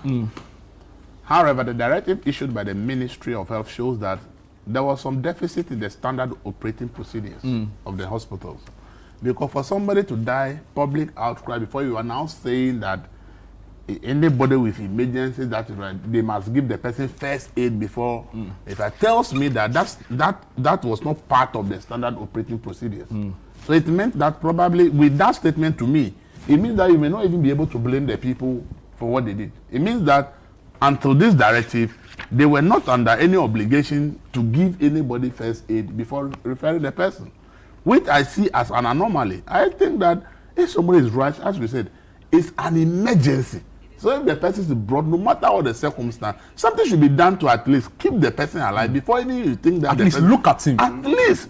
And this one, all of them just were rejected. And that's why I'm saying that the most fundamental is the statement issued by the Ghana Health Service that from now on, if anybody is brought as emergency, at least attend to the person and give some first aid before referral. It tells me that was not part of their SOPs before this incident happened, which I think was a big anomaly. Thank you very much, gentlemen, for your time on the show today. And a reminder, this Friday we'll be supporting our brother Wonder Victor Kuto at the Shippers Authority to launch the book, The Immigration Formula, Rules, Packaging and Strategy. Thank you too to our lovely viewers out there for being a part of this show. My name is Jude Duncan. Catch you same time tomorrow. Bye-bye.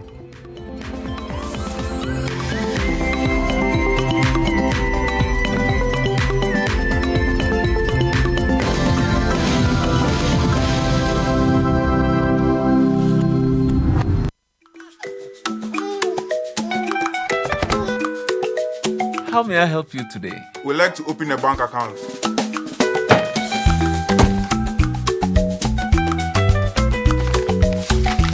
Sign here, sign here, sign here, and here.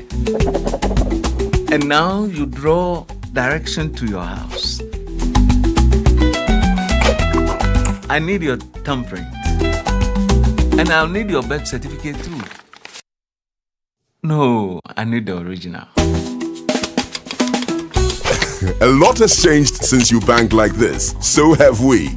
We've made it easier than ever to open an account online and bank on the go through our mobile app, online banking, and more. EcoBank, a better way to bank your way. Sign here, and here. EcoBank, the Pan-African Bank. Watching DSTV means getting the TV you love, but staying connected means getting something extra. Stunning. Extra matches, extra dramas, the best local and the world's biggest. Extra laughter, music, movies, and extra vim. I love it. Just stay connected or reconnect and get upgraded to the next higher package at no extra cost. Charlie, we got you. Keep watching. Get more with DSTV. It's time to upgrade your viewing experience with Franco Smart Television. Enjoy full HD and 4K Ultra display for clearer pictures, brighter colors, and smarter features. From our 32-inch screen, perfect for your bedroom, to 55, 65, and massive 100 inches for your living room or office. We've got the perfect size and quality. For retailing and bulk purchasing, call the numbers on the screen or visit our website at www.francotrading.com. You can download the Franco Trading app on Google Play Store or Apple App Store. Franco Television, we've got the perfect size for every room. Franco, home of quality television. Verna is clean, fresh and safe. I'm holding my Verna bottle. No plastic seal, no worries. Open and hear the sound like click. That sound means it's fresh, no trick. No plastic seal, but it's still pure. Cool and clean, you can be sure. Verna leads the brighter way. What takes my doubt away? If it clicks, it's Verna. If it clicks, it's clean. Sip it, feel the difference. Verna water, pure and green. Click, open, sip. Click, open, sip. Charlie Verna, no stress, just sip.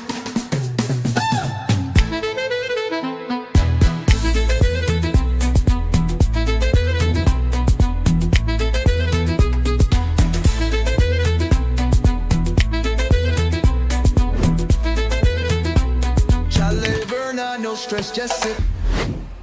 This advert is FDA approved.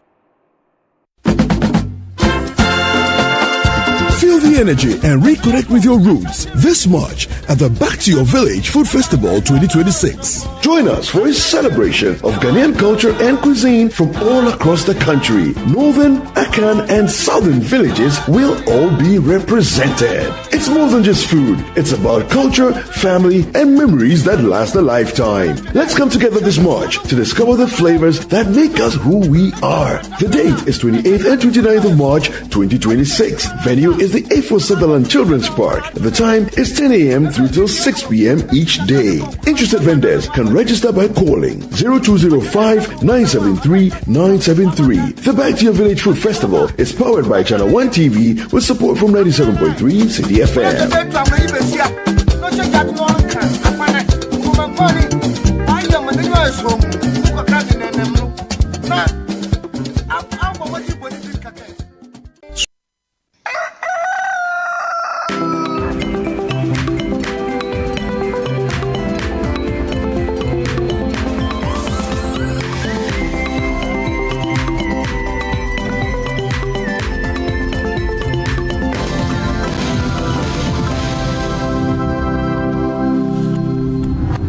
Ago.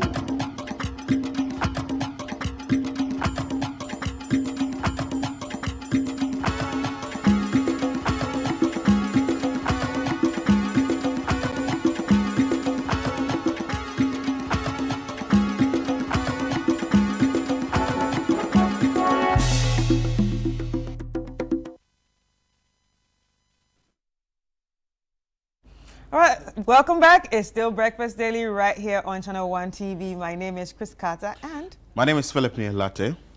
Chris, what do you have today? We have a lot for the people Wow, we have a lot for you today. And before we go on, this weekend, I saw your pictures. Oh, you went God. for the 10... Independence Day run. Okay.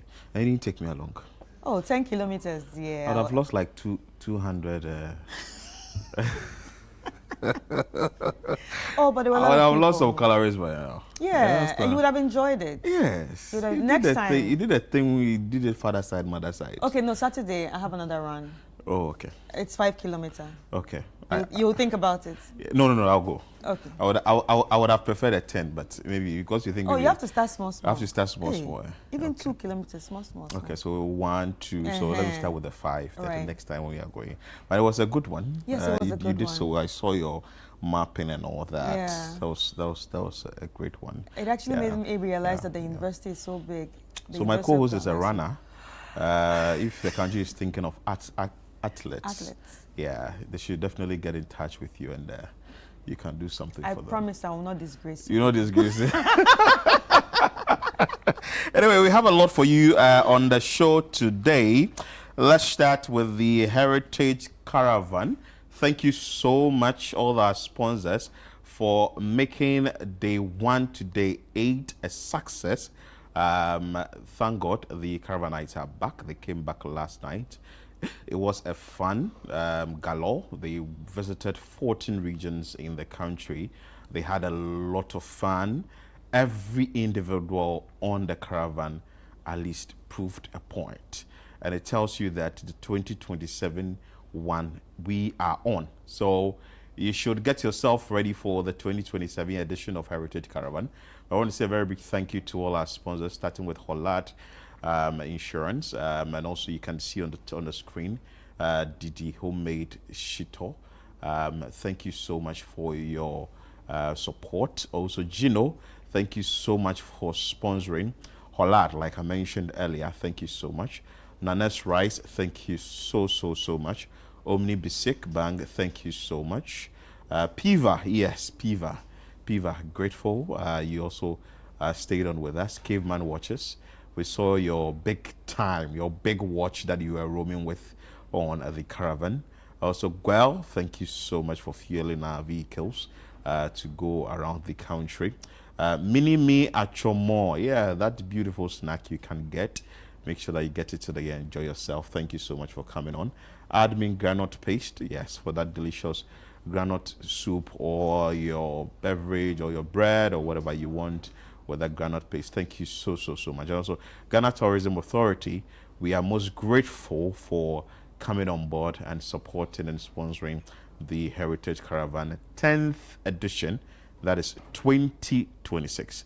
As we are done with this, we are still preparing for the 2027 edition. So there are a number of things that will be done this month.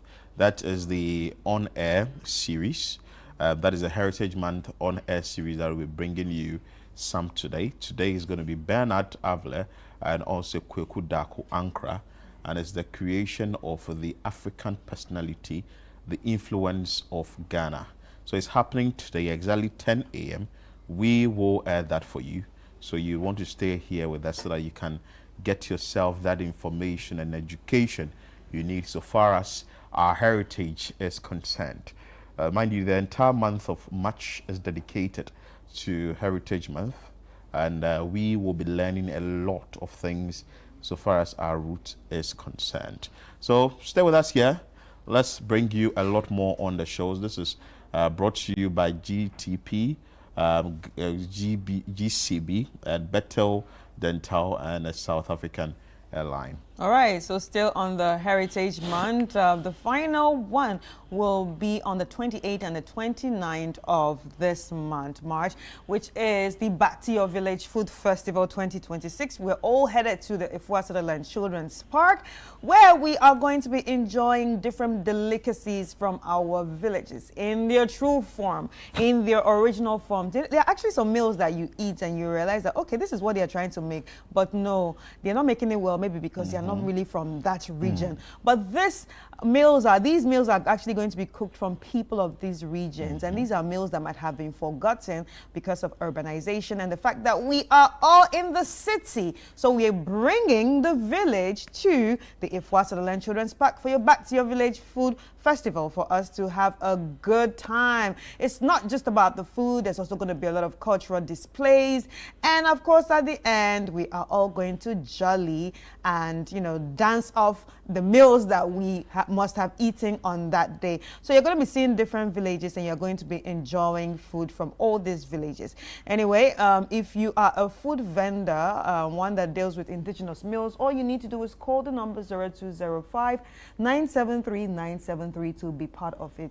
0205 973 973 to be part of it. This is brought to you by Channel 1 TV and is powered by City 97.3 FM. Now let's talk about the Easter Orphan Project, which is very important that we talk about. This is a project that we are doing to feed, maintain, and support the underprivileged, or go to a community close to you and support the children there. So kindly support the annual Easter Orphan Project in the quest to feed, maintain, and support some selected orphanages in Ghana. Easter Monday, 6th April 2026 is the day. So please, with your little support and your cash donation, you can send to 0550 90 0006, 0550 90 0006, and you can also visit www.citynewsroom.com or call the numbers that have been put on the screens, 0302 226 013 or 0550 900 006 to find out more. So please support the Easter Orphan Project today, because on the 6th of April 2026 we will have to donate to the various orphanages. All right, so still on Ghana, we are going to be looking at the Eat Ghana Rice campaign, and this is a campaign that actually not just nourishing us, but it's also helping the farmers out there and helping the whole supply chain of rice in the country. And this campaign is in partnership with Agri Impact Limited, MasterCard Foundation, and the 24-Hour Economy. Eat fresh, eat Ghana, build the future. From our farms to your plate.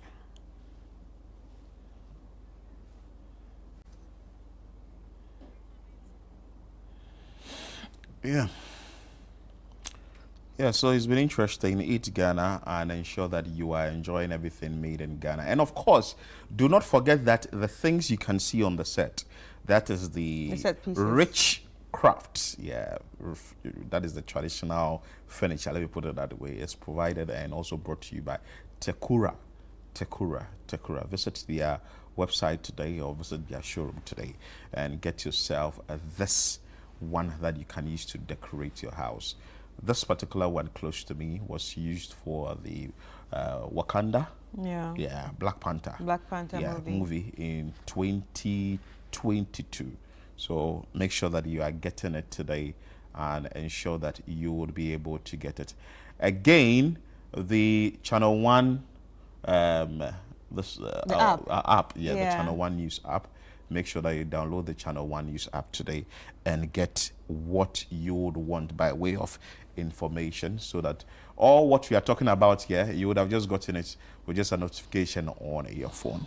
Chris, let's do some trends before we zoom straight into a community close to you. All today. right, What are we so looking at? straight into the trends. Trends are everything that people are talking about on social media, especially the one that's got everybody buzzing and, you know, clicking on their phone to be part of the conversations. And we are looking at different social media platforms, from Facebook to IG to X to Snapchat to TikTok and all of that. Now, one of the things that have been buzzing is a marriage counselor being arrested for you know, child abuse charges. Yeah. So Reverend Dr. Ebenezer Kondua, leader of Awari Park Counseling Services, faces charges under Ghana Cybersecurity Act for producing and posting indecent images of a minor on pornography site, plus soliciting a child online.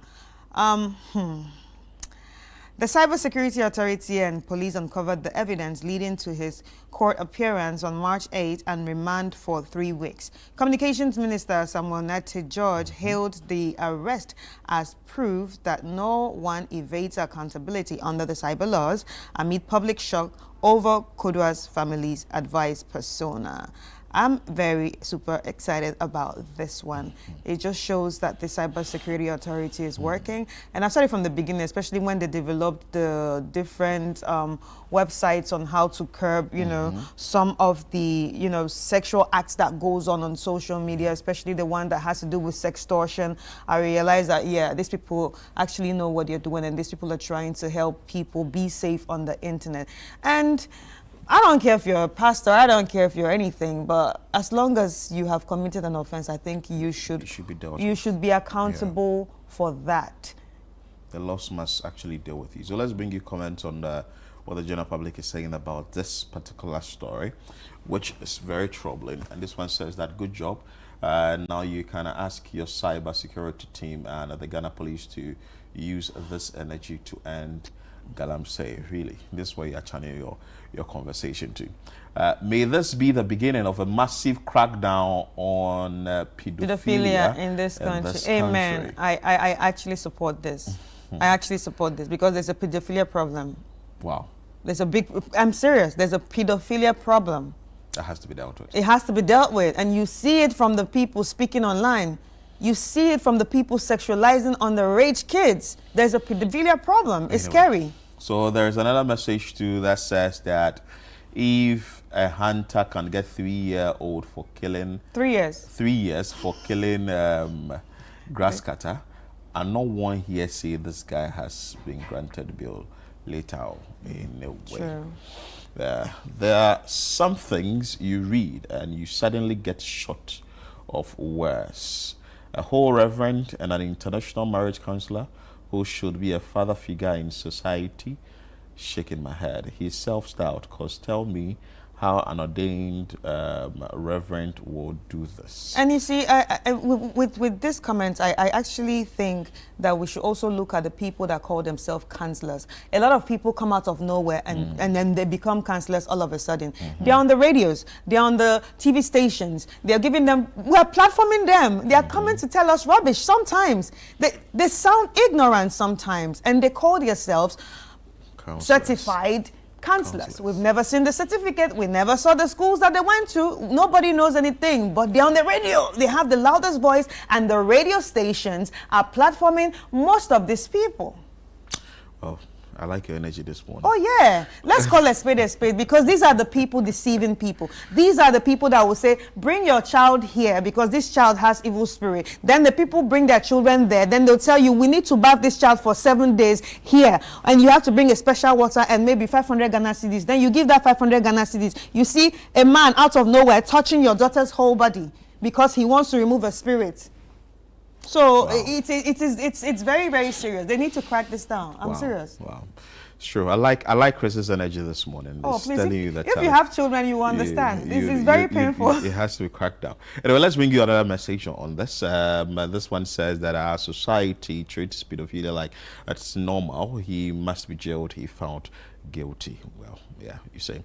Good job by the Ghana police. What about the cocaine found at the airport? This matter just died like that. Hey, people have issues, so yeah, just diving. No, you see, I think people are just very attentive these days. Yeah. You might think something is forgotten, but someone is like, okay, we need to see the end So of they are this. actually following. Yeah. Anyway, so away from one church or one reverend to another, I'm sure you know Agadizi is back in town. I've seen some few pictures. Did you see her videos? I've seen some few videos of her calm. You know she didn't talk in the video. Yeah, she's very calm. She's like this. Yeah, she's very calm and all that. She's also in the threads. So yesterday there were videos circulating of her pastor actually thanking the president and the vice. And actually, this is raising some concerns on social media. But anyway, once it's trending, we will bring it to you here. I think we should bring you the video of what the husband really said. Then we will tell you what the general public is saying.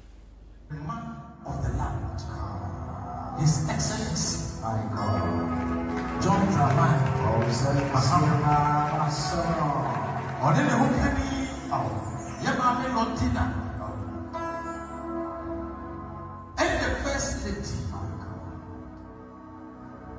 Yamame Chen, the entire Yada was the same. Wahana Maneba and Yabako, you go to jail. Bompaya Srewati. So, Omona Aye, Omutika will when I mean, and come on, no one year. Make it so much go to join Omokai soft money. It's a very senior. And I see a a release now. Not a memoir, you our Ghana, and you're from, and you're Amen. The two people, and also the good walk, or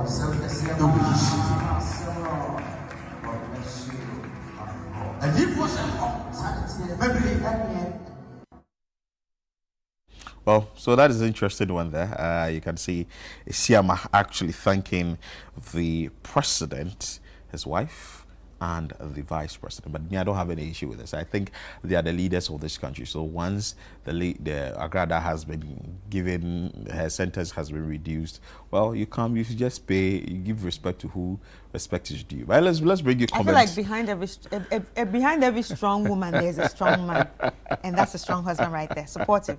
Supporting. Anyway, so let's bring you comments of this and what you are saying on social media. I was wondering how his wife's sentence was reduced to a year. And I'm wondering if the statement fill the blank spaces. Nothing is filling the blank spaces. Nothing. No, guys. The people he's mentioning do not know what he's talking about. Exactly. Well, it's true. So I think. Just last week, I was telling my colleagues in the office that they shouldn't be surprised to see Agrada coming to thank the president and some notable people for her release, and they didn't believe me. Some things are better not said in the open. Well, so you think? I think that this particular comment is. I don't just like, okay, this was it that I just read not long ago. This one, I don't have anything to say just about this matter. Everything. Oh, really? That's what you're saying? Craziness. We need an official statement. We cannot normalize every character mentioning the first family and attributing stuff to them. Well, once it's government, you should expect it, that even if there is a light out, I'm sure you've seen that there is light out, say, hey, Mahama. Or when President Akufo-Addo was on, there was light out, and they say, hey, Akufo-Addo. So once... I think Akufo-Addo's on was worse. Everything, even if you try, like, hey, yeah, that's that. And it's expected. Yeah. It's expected. When there is accident, people will blame government. Whatever it is, people will blame government. imprisonment. So once her sentence has been reduced from 15 years to a year, people still make inferences, or they will still be making their own comment on these things and be asking questions and all that. But it's allowed. It's a government. So I think she's back online, and she's quiet. She hasn't spoken yet. And I'm sure the bloggers are also watching. Everybody's watching. Everybody's watching that space. I'm also watching. You're also watching the space. But did you see her first video that she dropped? She was playing a gospel video. There was a gospel video in the background. And she was just watch this. She was just quiet. Yeah, she was just quiet. I'm mute. Yeah. I'm not going to let this mouth put me into trouble again. Anyway, so that is it for trend. That is a Agradizi there, and that's it's just interesting. Another one, International Women's Day. Yeah, it's in the trends. It was yesterday. Yes. Yeah, it was yesterday, and I saw some interesting stories on CNL where women who ideally will not venture or will not enter into male-dominated businesses are into it. They are sprayers, vulcanizers, painters and all that. I think they are really well. Even this job. Yeah. Even the media. The media. Yeah, the media is also one of the jobs that is also male-dominated in the world. Oh, okay. Okay. So the women, I want to say happy International Women's Day, belated though. Thank you. Thank you so much for you putting yourself forward. And people should go in more for a lot more leadership roles. You see, I love that you said that. That's what I love that you said that, but I think there are a lot of women that are actually making strides to be in leadership roles, and but probably not given the opportunity, and that is why we keep saying, as women, it's very important for you to open the door for the next person. So you are not the only one, you know, stuck in that in that stage of life or in that level. You can be able to pick somebody else. So if you pick somebody else and the next person picks somebody else, you get to see that there are a lot more women climbing up. Do you understand? So I feel like this whole women empowerment thing is all about trying to open the door for the next women, so they can all have different, you know, they can all benefit from the opportunities that are put out there, because there are many smart women out there, but a lot of them do not know about some opportunities. Do you understand? Smart women. So if you're a woman, you know, use your space however you want to use, speak out, you know, inspire the young ones, speak to them, mentor someone, and that's it. And you know a child tends to lean more on their mothers than fathers, except for maybe exceptional cases. And and it starts from home. So if you have your parent or your mother who is really involved, it tends to help you in all that you do. So we want to say belated happy International Women's Day to all our gallant women. Let me put it that way. You guys have done so well. So it's also in the trends. That's how come we have to talk about it. But to end or wrap up the trends, Heritage Caravan 2026. Yes, it's also in the trend. So from the northern to the middle to the southern, or from the southern to the eastern to the northern, back to the middle and back to the southern. It was a lifetime journey, and I'm sure all the caravanites really enjoyed themselves. They really did their best.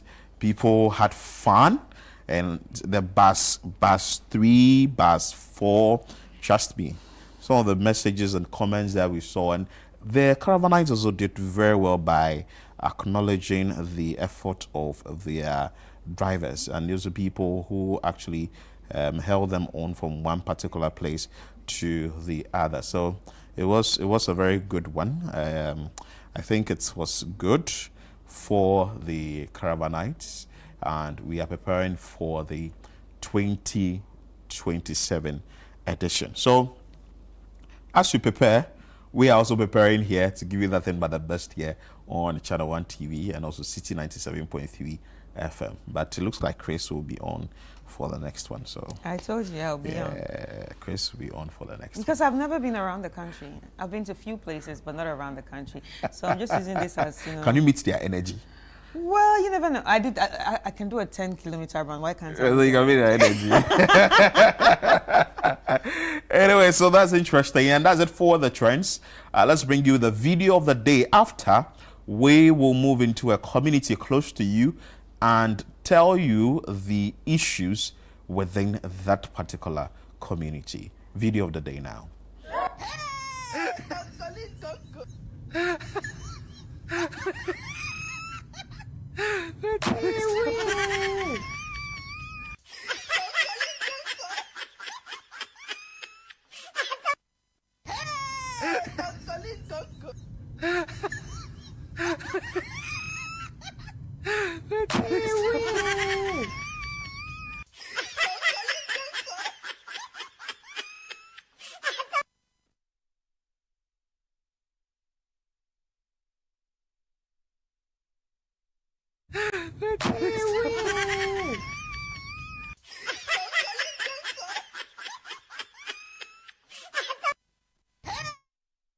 Wow. so the mom had to Mothers can relate to this. So she had to actually keep her eyes on the You child. have to fix your eye on that child. Okay. So the minute you take your eyes off, okay, that's You know, sometimes you can do sneeze. By the time you sneeze and open your eye, where's your baby? She's gone. Hey. Anyway, so that's a video of the day for you. Mothers can relate, like Chris said. I'm sure that some fathers too can relate. But it's good. Children interested. Anyway, let's take you to Hohoi. The Volta Regional Hospital in Hohoi. It's in a very deplorable state. The traditional authorities there are speaking about it. Our correspondent Despon Selasiago visited the place and filed this report. The paramount chief of the Gbi traditional area, Togbega Gabusu VII, during a working visit to the Volta Regional Hospital, did not mince words, describing the facility as a death trap. According to him, the hospital's elevation in name from a municipal hospital to a regional hospital has not translated into improvements in structures and equipment. He noted that many of the buildings remain largely the same when the hospital operated as a municipal facility, despite now serving the entire Volta region as a referral center. What we'll be hearing is not far from what we have seen ourselves today. The hospital, indeed, is a death trap, let me put it that way. It's not fit for a place where a patient has to be attended to. Unfortunately, the facilities we have seen over here today are not facilities for a regional hospital status. These are facilities for district. Meanwhile, this is a strategic place for a regional hospital, which is on the eastern corridor, which will not only serve the people of the Volta region, but the people along the eastern corridor through to the north. He stressed that a regional hospital must reflect modern healthcare standards, warning that failure to address the deficiencies could have serious consequences for patients and health workers alike. There should be an upgrade of facilities. So we are just appealing to the authorities. Because of the lack of facilities that we endure in the hospital, a lot of specialists are not willing to come in here. The motivation of staff, as we can see, is very low. Meanwhile, the administrator of the hospital, Divine Aki, has revealed that the Volta Regional Hospital does not have a surgical ward and an intensive care unit, describing the situation as a major setback. He explained that in the absence of a surgical ward, post-operative patients are managed in general wards, leading to congestion and limiting proper monitoring after major surgeries. Mr. Aki, however, appeals to government and relevant stakeholders to urgently expand infrastructure, equip the facility with modern medical technology, and establish the needed specialized units truly deserving of its regional status. Infrastructure-wise, this hospital do not have a surgical ward, which is one main unit that you have to find in a regional hospital. The surgical cases are still being treated together with the medical cases in a ward, like a male ward, female ward, C ward. But a surgical ward will have cases that are only surgical. We do not have intensive care unit as a hospital. The recovery ward in the theater is only for 4-bed capacity. Wow. This is a troubling one there, and it's the Volta Regional Hospital in Hohoi. Roofs leaking, not having enough beds, and also not having a surgical ward. This is serious, and also has to also deal with issues with doctors accepting postings to the area. Not long ago, we saw a communique or some sort of message coming from the health ministry, at least urging new doctors or doctors to accept postings to sort of rural areas and places that ideally they wouldn't want to go. But if you are having a facility of this nature, what becomes of my decision as a doctor to decide whether I want to go there or not? This is a very serious issue. And I like the fact that, Chris, the traditional authorities have waded into the conversation and they are talking about it. You know, ideally, they would want to support, but it has to go through the right channel, that is the government, for the government to also come on board and sort of help in this regard. But we have Desmond Selassie Ago, our voter regional correspondent, joining us. Desmond, good morning. Good morning, Philip. Okay, in your report and also conversations we have had, this is actually the voter regional hospital that is in Hohoe, right? Exactly. Good. Let's understand. We also know of Trafalgar. We know of the whole teaching hospital. Isn't that a regional hospital? Okay, Philip, thank you very much. So the former Volta Regional Hospital, popularly known as Trafalgar, was in 2021 or 2020-2021 upgraded to a teaching hospital. Okay. Making it possible for the Hohoe Municipal Hospital back then to also be upgraded to a regional hospital. So we have Trafalgar as a teaching hospital, and now the Volta Regional Hospital in Hohoe. Okay. So there are two now. So now we have two regional hospitals. We have a teaching hospital and a regional hospital. Okay, so a teaching hospital, which is Trafalgar, and we have the regional hospital, which is in Hohoe. Good. So when you visited the place, we are seeing on screens, the surgical ward, we understand, is not in good shape. We've seen that the roofs are leaking, the beds aren't enough, the place is actually weedy. What exactly can you tell us more about the concerns they are raising as a facility and also the traditional authorities? All right, thank you, Philip. What we are seeing on TV is just a 3-minute report. But when you go to the facility itself, it's very bad, Philip. I should put it that way. Roofs are leaking, beds are very old, and some don't even have the mattress on it. Some of the mattresses are even torn, where the doctors and nurses will go to change. It's in a bad condition. Patients' relatives don't have a place to sleep. The OPD is also in a terrible condition. Roofs are also leaking there.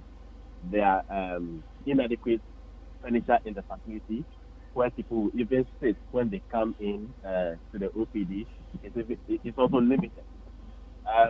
Doctors' bungalow is in a bad condition.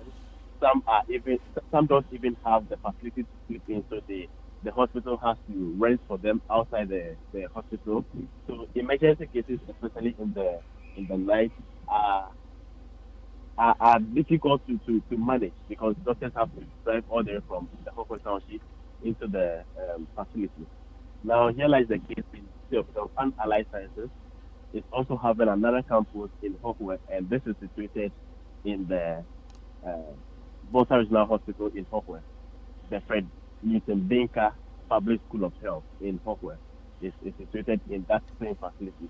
So it's putting another pressure on the regional hospital because they still have to share the existing facility with this very institution, that's the University of Health and Allied Sciences. But mind you, this facility we are saying was constructed in 1952. And since then, there have not been any addition to the facility. Addition meaning the infrastructure-wise, there's been no addition to it. You didn't say 1952 or 62? 52. 52, okay, good. Yes, 52.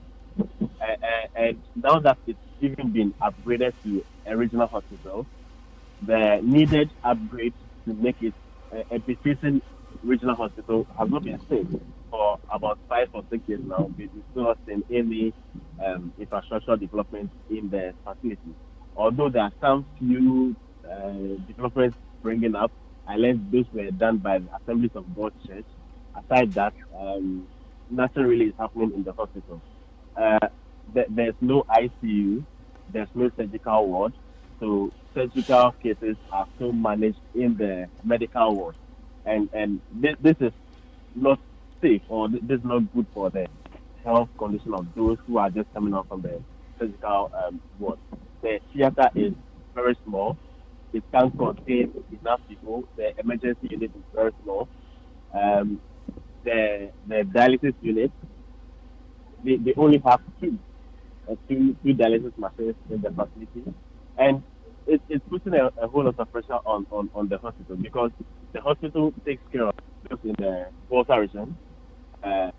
Aside the old teaching hospital, people coming from Osi also go to that same hospital, because we have one bigger hospital in Osi, that's the Rara hospital, which is now a district hospital. Three countries, Togo, also visit that same facility. So you can just imagine the number of people who come to this facility every day, comparing it with the existing materials or equipment they have in the hospital. So in a nutshell, the hospital is understaffed, because nurses and doctors sometimes don't accept posting. Specialist nurses and specialist doctors are also non-available. The few we have are not enough to take care of all these cases. So I was speaking to the administrator of the facility. He told me they need more, especially infrastructure-wise and also staffing. So Philip, these are some few challenges at the hospital in Portland. All right. So at what point did they realize that, look, this is deteriorating? Okay. So the hospital itself has according to the administrator, have made some appeals to the authorities, but for now they've seen little to no results. On the side of the traditional authorities, they are the ones of the software or the key traditional areas. So with the reports that have been coming to them, they decide to embark, see what the issue there, add voices to that of the staff, and see if something good can come out of their stuff. So in all, they are also calling for the needed upgrades to be done at the facility to at least make the hospital a befitting one for a status of a regional hospital in the Volta region here. Right, and from what you've just narrated, it seems like people just keep coming in as much as, is deteriorated. So that means they're doing a good job as, a hospital, just that they do not have the infrastructure that they need. Yes, service delivery is a top-notch one at the facility. I believe if they are able to needed assistance, they can even do more. And that's to even ease the pressure on the whole teaching hospital, because most cases are referred to the whole teaching hospital. Some are also referred to the Kolebu teaching hospital. Right. But if they are able to get this equipment at the facility, I think the regional hospital can also be a referral point for cases from minor facilities such as the chief compound, the district or municipal hospitals, to the bigger hospital, which is the Volta Regional Hospital. All right. So from this 3 minutes video that you just showed us, or what we are watching right now, I can see that the beds are nothing to, talk about. But if somebody has to be on admission, where does the person stay? So that's one of the biggest challenges of the facility, or in the facility. Inadequate beds, inadequate wards, and even the place for patients relating to sleep are all challenges. So we now see overcrowding sometimes in the facility. Most cases are even referred to the whole teaching hospital, which is also putting a burden on the whole hospital. So it would be prudent if the needed infrastructure is put up as a facility. It would be prudent also if the needed equipment, the needed beds, mattresses, and what have you are brought to the facility. I think that will uplift the image of the hospital, and also service delivery we can see much better service delivery at the facility. Okay. Well, you are not a worker there, neither are you a doctor there, but I want to ask you a few questions pertaining maybe what you gathered from the administrator. How many patients do they receive in a day? So from what I've seen, or from what we have been able to gather, about 1,000 to 2,000 patients are received at least every day. A day. And what is their staff strength? The staff strength is about 550. That's including the orderlies, the nurses, the doctors, those who work at the kitchen, and the ICT department, and so on. And this is go ahead. I indicated earlier that we even see people coming from neighboring Togo, because Togo is not far from the Hokwe municipality. Yeah. From Hokwe, we are entering into Togo. There's a border even at Uli. So you can just imagine the number of people coming. People come all the way from Tamale to the Volta Regional Hospital in Hokwe to seek for medical attention. People come all the way from Afaja to Bandu and Fuega, all the way to the regional hospital now, because they feel coming to who will even put more burden on the facility, which we already know there's a burden there. So at least they feel if they go there, they might be attended to quickly. But now that the needed infrastructure are not available, it's also putting a toll on the Volta Regional Hospital in Hong Kong. We wish we got to the administrator so that we could ask him how they are able to generate funds. But I'm sure this facility takes national health insurance, right? Yes, they do. Good. So aside the big traditional authority going there, or the paramount chief of the big traditional area going there, did the administrator tell you that other authorities have been there, i.e. the Volta regional minister, or the MC for the area, or the member of parliament for the area, or even officials from the health ministry have been there to maybe assess the situation before the visit by the B traditional authority? Okay. Last year, a working team from parliament was in the region. I believe they were at the hospital, because I know they were at the Volta Teaching Hospital. So I believe they were at the Volta Regional Hospital in Hokwe. Aside that, I am not too privy on any other stakeholders visiting the facility. That is the MP, the Volta Regional Minister, or the Health Minister. But for the working team, I really believe they were there. Okay. Thank you so much for your time. That's Monsala Siago.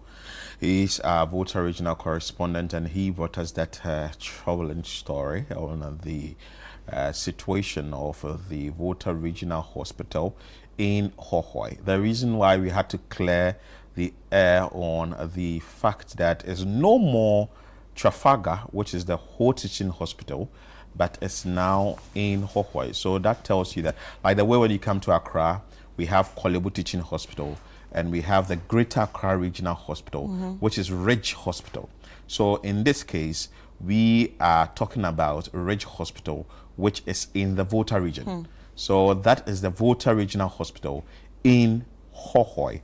And if you should have a facility of this size, in this shape, it tells a lot of our health sector in this country. But the B Traditional Authority went there. That is Togbega Gabusu the 7th, the paramount chief of the B Traditional area and president of the B Traditional Council. He described the Volta Regional Hospital at Hokwe as a death trap. And from the videos you can see, the video producers want to put the videos on the screen so that you see the videos for yourself. He described it as a death trap in providing effective and efficient health care. So he said, we decided to have first-hand information on all the issues that we have been hearing, and lo and behold, they are not far from what we've seen ourselves. The hospital indeed is a death trap. Let me put it as it is. This is coming from Togbe Gagabusu, which he said. And he still went on when he was briefing the media of an unannounced visit to the hospital in the company of other traditional authorities that disclosed that the hospital was not fit for a place where a patient had to be attended to. And this is unfortunate. He said that the facilities at the hospital did not befit the status of a regional hospital. So something has to be done about it immediately, because it's not befitting, or it doesn't befit the status of a regional hospital, and that as a matter of urgency, traditional authorities, traditional council, and the citizens were calling on authorities, the Member of Parliament, Municipal Chief Executive, Regional Minister James Gunu, which we know you are doing a very good work. Maybe you'd want to also go there and also see the issue for yourself. The Regional Minister and the Health Minister, Kwabena Minta Akando. You would also want to go there and see the situation for yourself to strictly respond to their plight. Well, a call was made on the Member of Parliament for the area, and he's joining us, Thomas Walanyo Chepo, who is joining us to let us understand what his outfit is doing about it, and if he has really seen or visited the place to assess the situation for himself. Good morning, sir. I trust you are doing well. Yeah, good morning, my brother. Okay. Yeah, I'm doing very well. We thank God. This morning we are talking about the Volta Regional Hospital, which is in your constituency. Have you visited the place yet, and what can you tell us? Yeah, thank you very much. And good morning to your viewers and listeners. It's true. I visited the place before even Tobegan went there recently. And I agree with him, all what he said.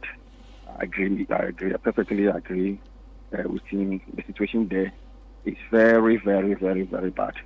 When I became MP a year ago, that was the first thing I did to get a first-hand information about the place. And I can tell you that even bed is a problem. In fact, there is nothing, because when the place was a municipal hospital, even not up to a standard of the municipal hospital, before it was renamed under the previous regime as a regional hospital. So it is through our efforts that they were able to get some equipment that they are currently using. The first lady, Lordina, Her Excellency Lordina Mama, was the one who came to our aid with even incubator. We were not even having incubator in the hospital. So it's a situation that I have discussed with the health minister, and probably before the month end, he traveled. Maybe I don't know whether he's back, but he's promised me that when he arrived within the month, he will go with me to assess the place. The original plan is to renovate the place and then also build a new hospital, and that's a long-term plan. The chiefs have graciously given us 100-acre land that we have visited to assess, and we are now what we are pushing for is the renovation and then equipping the place for now before the actual regional hospital is built. So I agree with Obega that the place is a death trap. I wish your reporter could visit the place again. It is not a place to be called even a chief compound. Yeah, but we are managing it because, as I said, we took over just a year ago. And what they are using now, the equipment, most of the major equipment they are using now, is because of our help and the help of the First Lady that we have them. But I can assure my people that as your MP, we are doing everything possible, because that will be my first point of call if something should happen to me in the constituency. And where is it situated? It's between the south and the north. That's the Eastern Corridor Road. And everybody's life depends on it. That's why we are pushing, doing everything possible to see to it that the renovation is done, it is well equipped before we start thinking about building or constructing a new regional hospital, which we promised our people in our manifesto. All right. So, what's the next plan in line for you? Yeah. As I already said, the next plan is to move the minister there. In fact, we all of us are part of the policy makers, but they decide on what should be done at what time. So he has the resources to distribute. So we have planned that before this month end, he will go with that. That was the assurance he gave me when I spoke with him during at the weekend. He said he will go with me. So that immediately we look at how to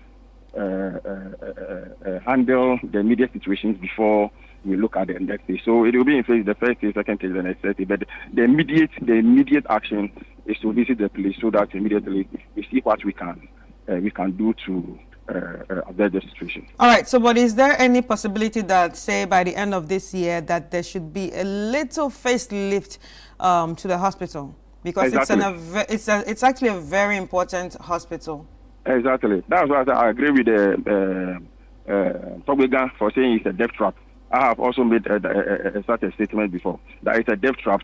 So before the end of the year, when the minister comes, I know he was lying. I don't want to take words from the mouth of the minister. He told me, but I want it to come from his himself when we visit the place in course of the month. There's a plan to do some work to be fit. Even if not the standard of a regional hospital, at least a municipal hospital, because as I said, it doesn't befit even the status of a municipal hospital. So if we can do something about it, we will let you know. Not that if something will be done about it within the year, while looking at the second phase of getting a new place. But I can assure you, and I know your reporters are on the ground. Yeah. But before the end of this month, the place will visit the place, and whatever that needs to be done, we will see to it that we do it. Because health is everybody's priority. It need not to be just the talk. That's why we don't talk about it. We've taken certain actions that the people themselves have seen. If you listen to the earlier comments of Togwega, he applauded us for the earlier steps that we have taken. But how it is now is not up to the standard that he wanted. And it's not about what he wanted, it's about the community. And he's crying for the community. And I'm a witness to whatever that he has said. And I want to assure Togwega and the people of Okwe that within the month, as I have assured him, he will come, and then the steps that we have outlined will be taken. Thank you so much for your time. You said by close of month, so we will definitely be visiting the place again to see how it will look like before, after the month ends. Thank you so much. I would like you to follow up on the story. You are the first station that has reported this, and then we will assure you that through City News, Hoko Hospital, Regional Hospital, will get a facelift.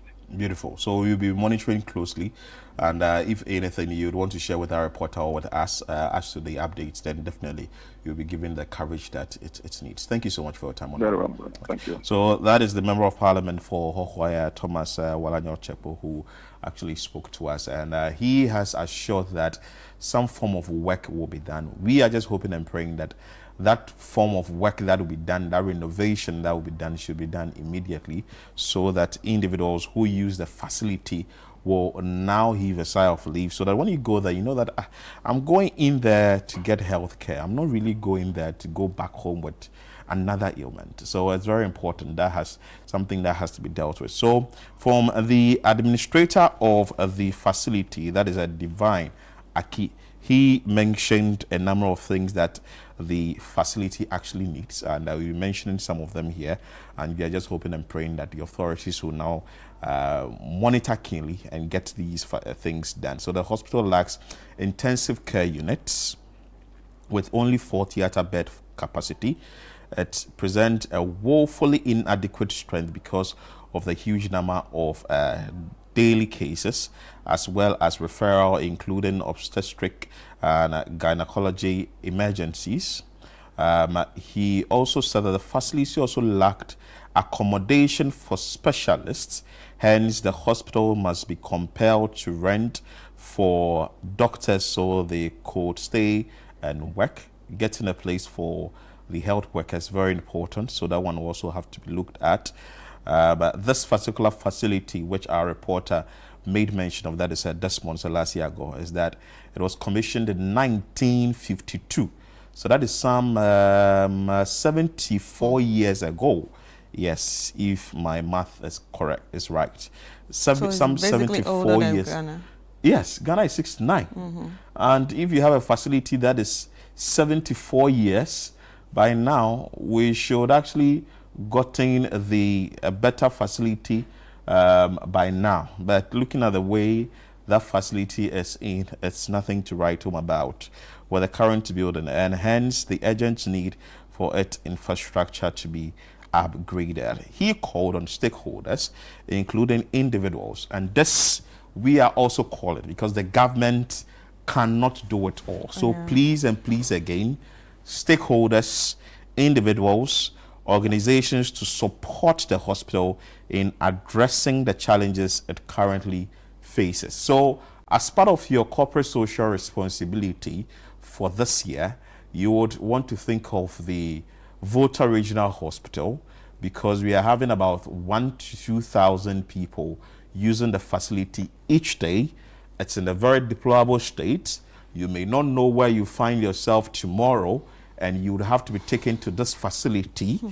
But if you are able to contribute your quota to this particular facility, it's actually going to help for us to save the entire public that visit this particular facility. So the MP has given his word. I'm sure that his word will get to the health minister. The Volta Regional Minister also come into the picture. Thank you so much, the traditional authority, for also going there to check the situation for yourself.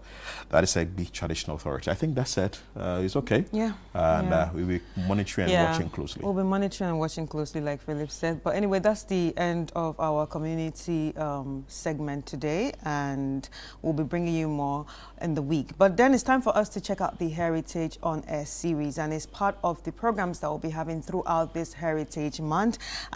Last week, we actually looked into music, but this time around, we are looking into the creation of the African personality, the influence of Ghana. This is going to be hosted by Bernard Avle, and he's going to be sitting with historian Kweku Dako Ankara. Let us check it out, and we'll be back. Ago.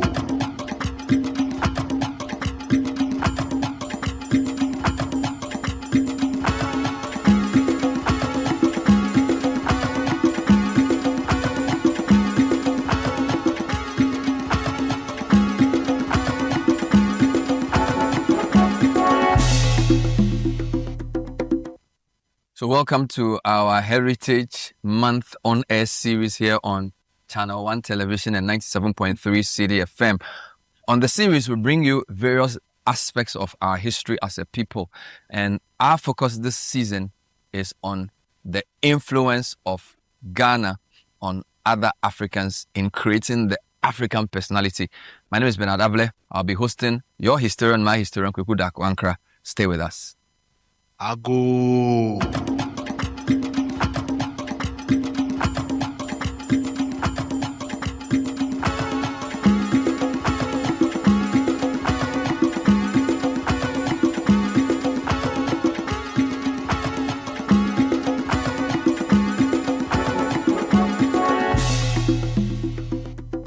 Do you want a healthy smile? Hey, Dr. Ramsey. Hey, how's it going? It's good. So when the patients come in, I usually say, we only do regular cleanings if your mouth is healthy, which means you don't have a lot of hard plaque buildup underneath your gum or above your gum line. You don't see a lot of bleeding when you're brushing or flossing. There's no shaky teeth, no inflammation going on. Right. And if they do have all those things that you mentioned, then they need to have a different type of cleaning, which is called a deep cleaning or periodontal therapy. Also could be called scaling and root planning. Sounds a little bit scary, but it's not. Basically, you have a lot of hardened plaque underneath the gum line where you can't see with your eyes. And that bacteria is causing an infection. And that's what's causing the gums to puff up and bleed. Some people notice bad breath odor that no matter how they brush, they floss, it won't go away. Healthy smile. Ago.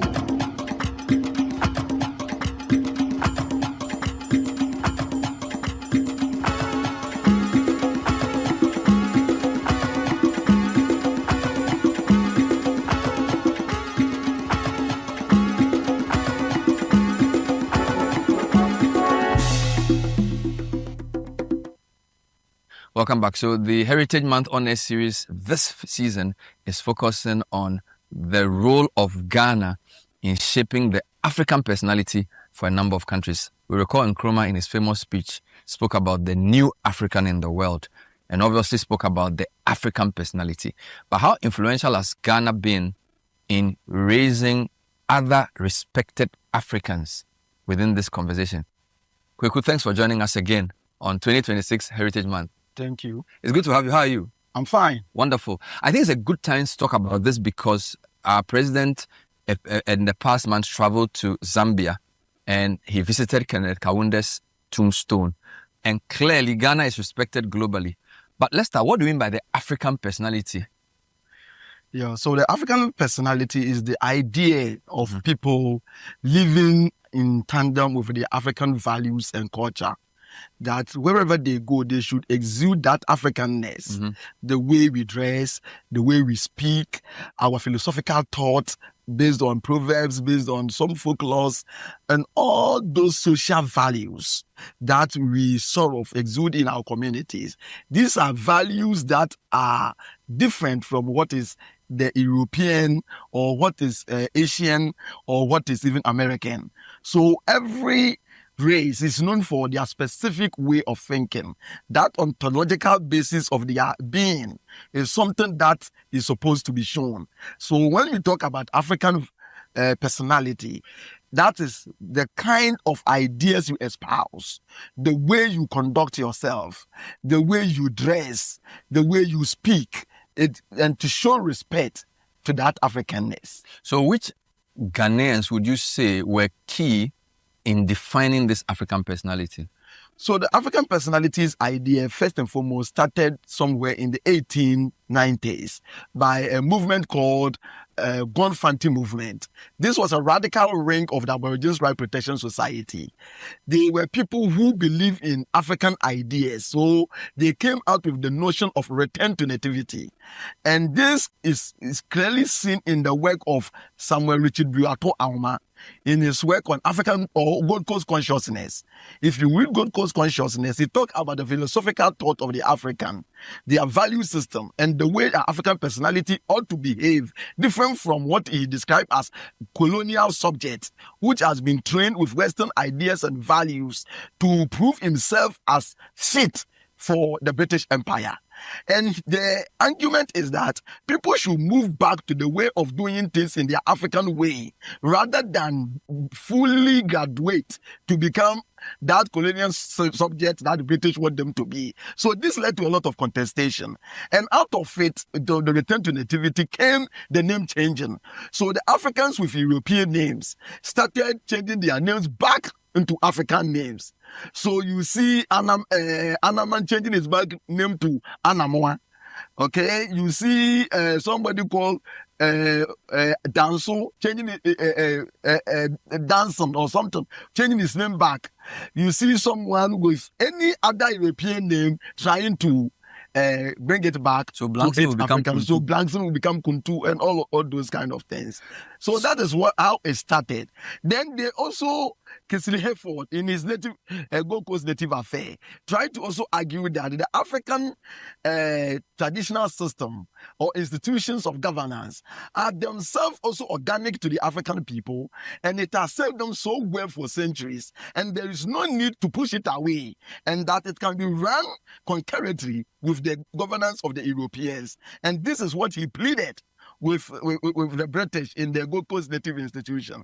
We see Saba also coming out with the Fanti Customary Law, which he talks about the legal systems of the accounts in general, and using the Fanti courts examples to establish that even before the Europeans came, the Africans have their own legal systems, their own native court systems, which they use to churn out, to deliver, to bring the justice delivery to the people. So if you read the Gold Coast Native Institutions, some of the ideas which we thought are European were already within the concept of African society. Some will make a typical example with the principles of odi oter partem, that is listening to the other side. The reason why when you go to court, the other side must be given opportunity to explain himself from the accusation.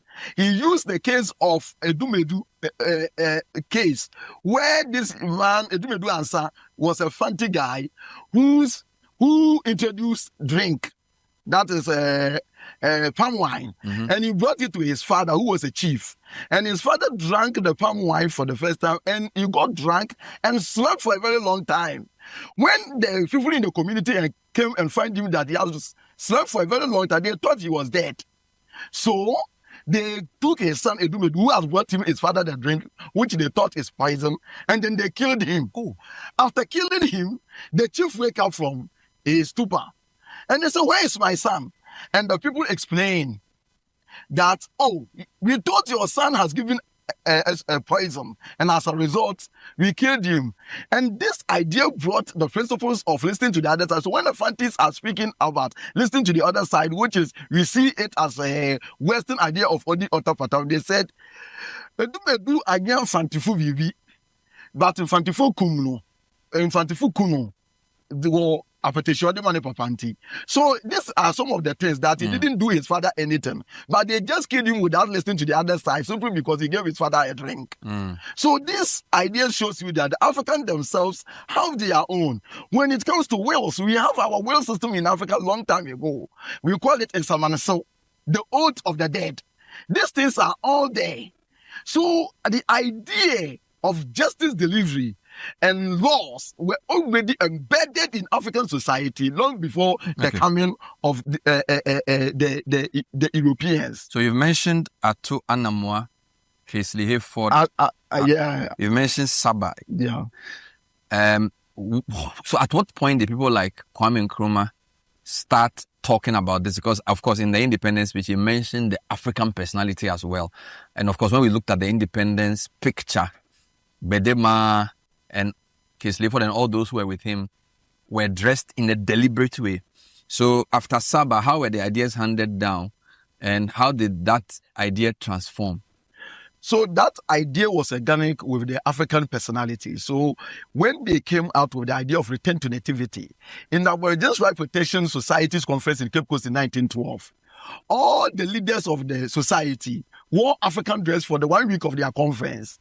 So there's a picture of Casely Hayford in Kente with a typical Fanti or Brempong headscarf. You see it, we will show it in the video and so on. Saba himself also put away his European coats and started wearing African cloth. And so were many other members of the society. So this was passed on to the generation of Africans who followed them.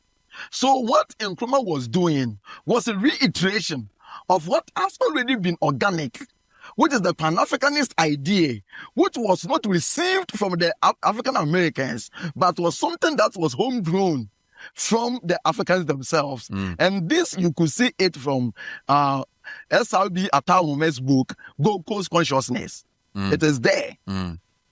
This is the Heritage Month on Air series, and we're bringing you a discussion around the role Ghana played in developing the African personality. Now, I think we need to talk also about the influence of Ghana in liberation movements, because we do know that apart from Egypt, Sudan, and of course Ethiopia, and to an extent Liberia, which were not colonized, Egypt and Sudan, Ghana was the first African country, sub-Sahara, to gain independence. Now, to what extent did that also influence the creation of the African personality within other countries yet to be independent? Thank you very much. So, if you look at the history of the Gold Coast or Ghana, you realize that right from the 1860s, people from other African countries came here to trade or even become lawyers. So, if you look at the first 7 self-taught Gold Coast lawyers, you have Finlayson, who was from Jamaica, you have Spilbury, and then T.A. Ward, who were from Sierra Leone, who were also here. From the period of 1879, we saw Christopher Alexander Shapara Williams, who was the first Nigerian to become a lawyer, also practicing law in Cape Coast. Even there, he married a Gold Coaster by name Anna Hutchison. And then other Nigerians afterwards, including Sierra Leoneans, also came to live in Ghana, and now they have their families. So if you look at the name like Benjamin Heffron, the original Benjamin was a Nigerian who came to marry a Fanti woman, Heffron, and the children he born them were the Benjamin Heffrons of today. So the argument is that other Africans have been coming here to the Gold Coast. Fast forward, if you move to 1930s, 1920s, 1930s, we have Nnamdi Azikiwe of Nigeria coming to Ghana to start journalism with African Pilot, African Morning Post, which was owned by Okanse. And he was the editor of that newspaper, would introduce radical journalism as well as radical nationalist movement ideals. The way he attacked the colonial pillars of the, imperialism and colonialism in his articles even caused him to be sort of deported back home to Nigeria, because he was actually infusing the ideals of hardcore nationalist ideas to the people. And as a result, he went away. And now the Azikiwe learned a lot of ways of fighting nationalism in the Gold Coast, which he introduced in Nigeria. That made him outstanding, particularly the idea of using the media as a tool in fighting against colonialism. So when he went to Nigeria, Zinc established a series of newspapers and he started using it to attack. That is how Ghana has contributed towards Nigerian way of fighting against colonialism. So even though Zinc came to start the newspaper here, his sojourn here in the 30s also helped him frame ideas around how to do it in Nigeria. Absolutely. He didn't even come to establish newspaper. He came to work for the Okanse's own newspaper. And as a result, because of his radicalism, he was deported for writing stuff that the colonial administration believed to be defamatory about the government. Because he tried to say that the African God, whom they blame, will not do some of the wicked things that the Europeans' God is making them do. And this satire sort of article was really skating on the personality of the colonial establishment. So they didn't like him. Apart from him, other leaders from other countries have also later come to Africa. And this started with Nkrumah. When Nkrumah entered into the fray and started espousing the ideas of Panafricanism and independence for all other African countries, Ghana became a crucible or a space for all other Pan-Africanist or independent advocates in various countries to come.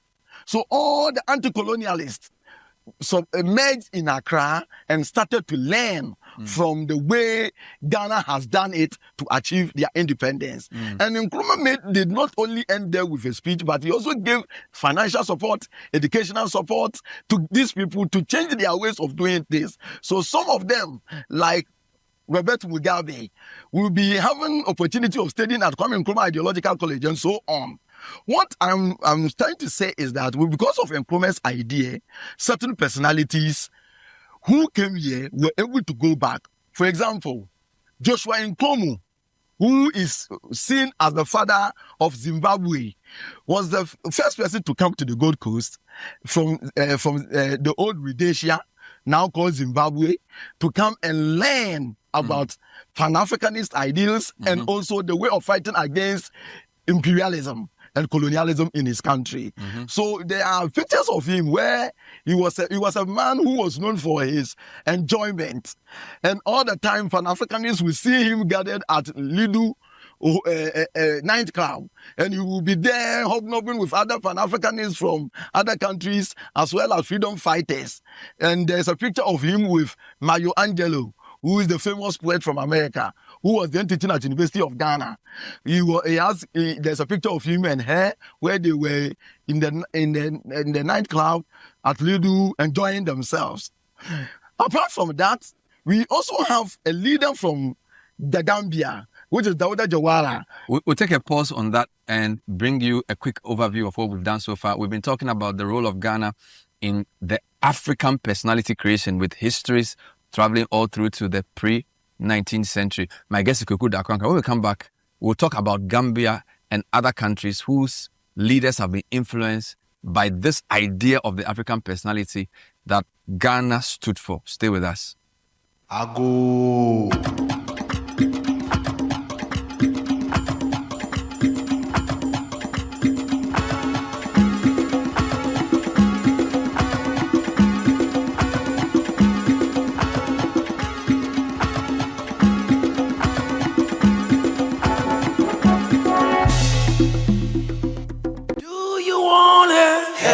So what we do to rid all of that bacteria is we do what's called a deep cleaning or periodontal therapy. So that is 2 visits. You'll come in and we'll make sure you're very comfortable, because that bacteria is very hard. It doesn't want to leave. So we need to get you numb. So we'll get you numb on one side, the right side, let's say, and top and bottom, and then we'll go through just a disinfection process. And we may have you use also like a rinse to kind of aid in that process, because we want your gums to get healthy. Then we do the other side, and after that, it's kind of like hypertension.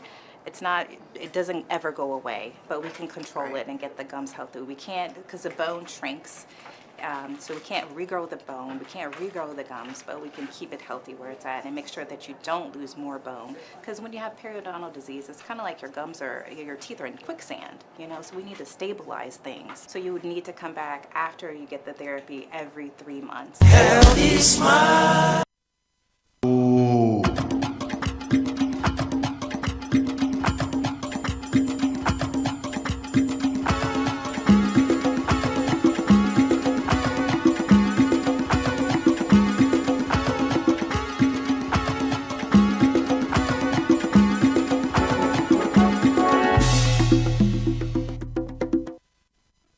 This is still the Heritage Month On Air series coming to you on Channel 1 Television and 97.3 CDFM. My name is Bernard Avle. My guest, Kweku Dakwankra, our historian who's helping us appreciate a number of issues. Today, we're focused on the role of Ghana in the African personality. So we've learned about Joshua Nkomo and also the fact that Mugabe's first wife, Sally, was a Ghanaian. Now, you mentioned Gambia as well. So what was the impact of Ghana on the Gambia? So on the Gambia, we have Dawda Jawara. He came to school in Achimota. Okay. And in those days, he had the opportunity of meeting the young African freedom fighters. And there, the ideals of how the Ghanaians were using their knowledge as well as their indigenous systems and then the Western form of governance attacks. He became so imbued with it, despite he becoming a medical doctor in his work and so on. When he went back home, he realized that politics was not just meant for the politicians alone, but in the Ghanaian experiment, both doctors and then lawyers and journalists collaborate in the anti-colonial fight. And so when he went back, it was not like the space which has been appropriated by the Gambian lawyers and they were pushing for the independence agenda. He also entered the fray. And he was very lucky because back in the Gold Coast, he have seen the first medical doctor in Gold Coast, who is called Dr. Benjamin Kotek Boy Fatmafiu. For instance, he became the president of Aboriginal Right Protection Society in Greater Accra. Okay, you have the third medical doctor, who is Dr. Frederick Nanka Bruce. He was also highly involved in the nationalism agenda. And when Jawula was a student at Achimota, Nanka Bruce was the leader of the Ratepayers Association. Okay, and he was standing for elections in Accra, which he won to become the municipal member of Greater Accra, representing the Gold Coast Legislative Assembly. The second Gold Coaster to become a medical doctor, who later that guy also went and trained and became a lawyer. Hayford, for example, and Stayford, for example, was also involved in the idea of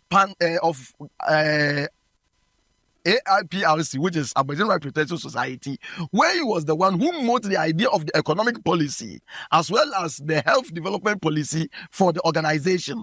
So in Gold Coast, people who came like Jawara was able to learn from the works that people like that have got themselves involved in the politics. So when he went back home, then he became the sole medical doctor who would then enter into the Gambian nationalism agenda.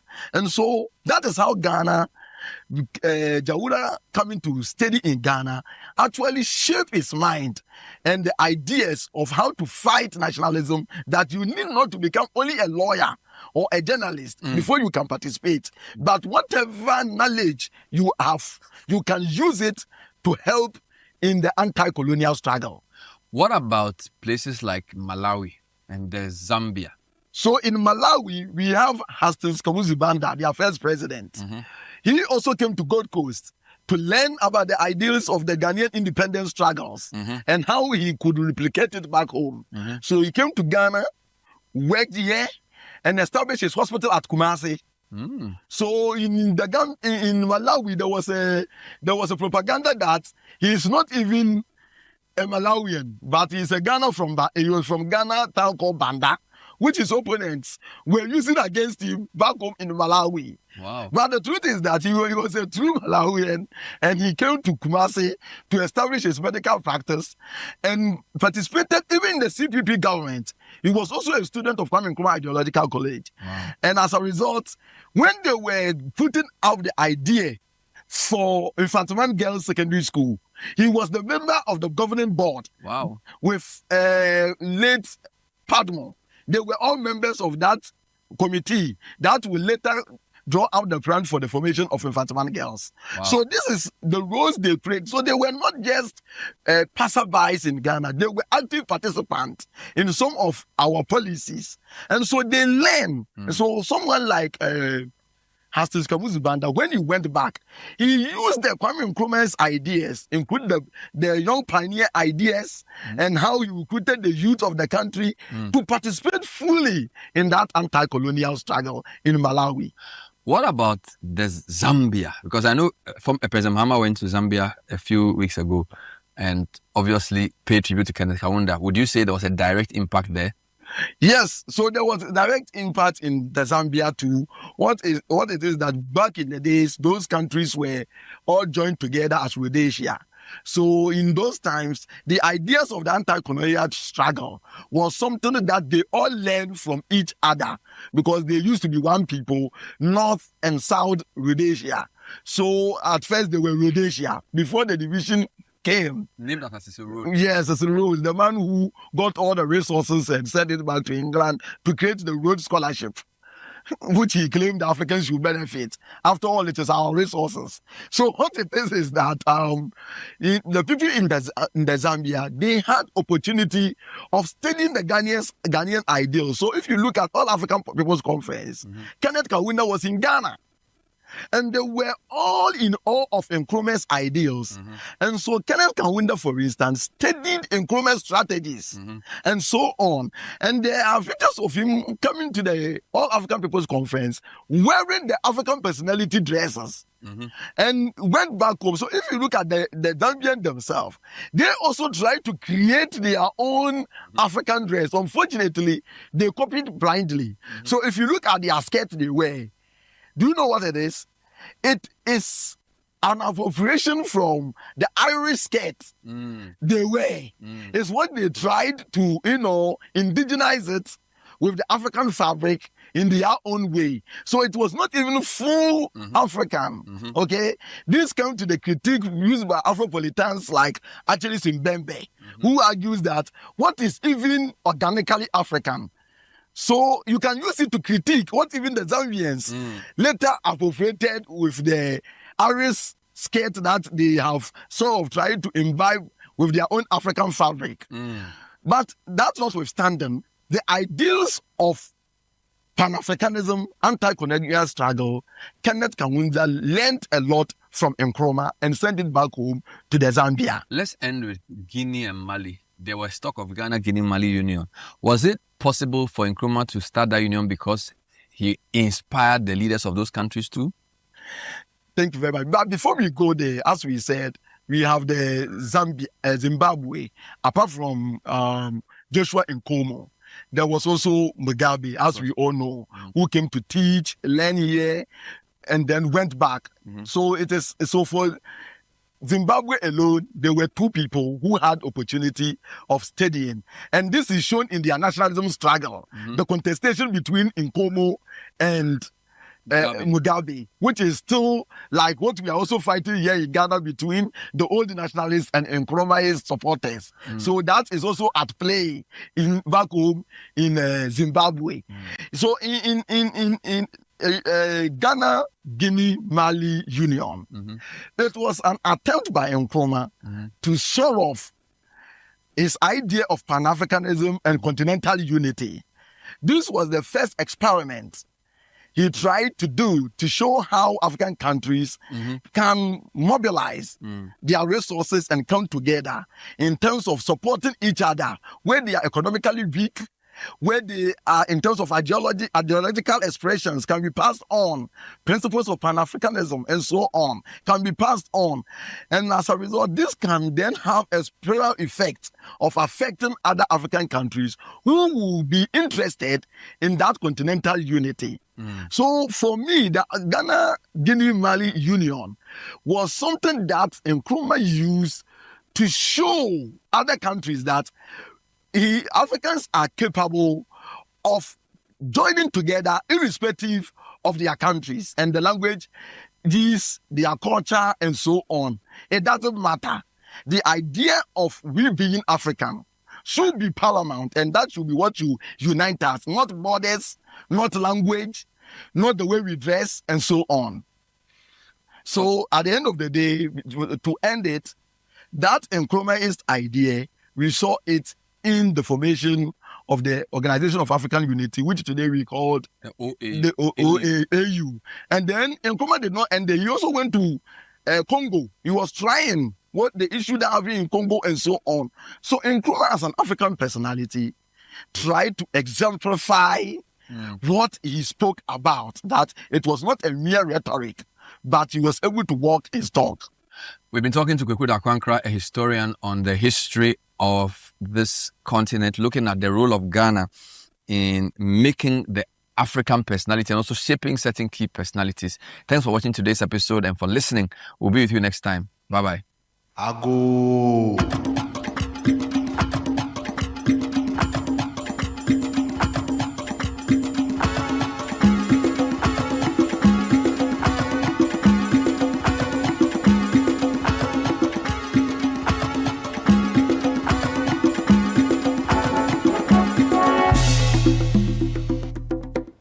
And that was Bernard Avila there and Kweku Dankwankra. I'm sure you have learned something when it comes to our heritage and the influence that Ghana has had in it there. It's just an interesting conversation. We'll bring you more of these on Channel 1 TV Breakfast Daily till the end of this month. That is the month of March. But now let's jump into another conversation. 70th anniversary of Wesley Grammar School.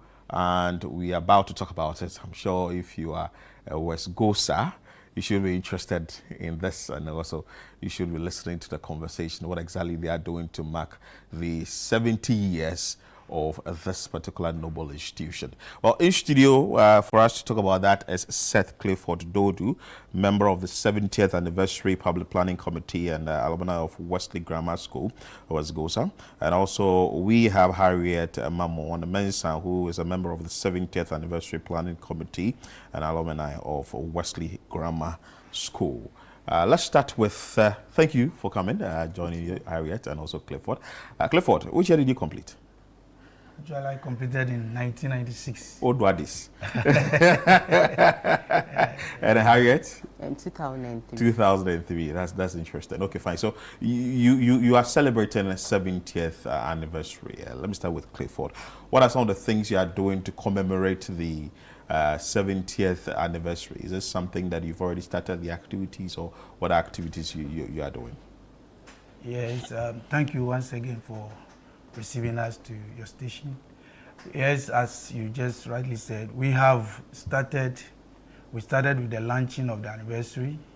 We've also had our homecoming, which took place just 3 days ago.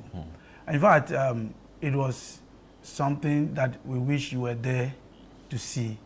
It was very, very beautiful.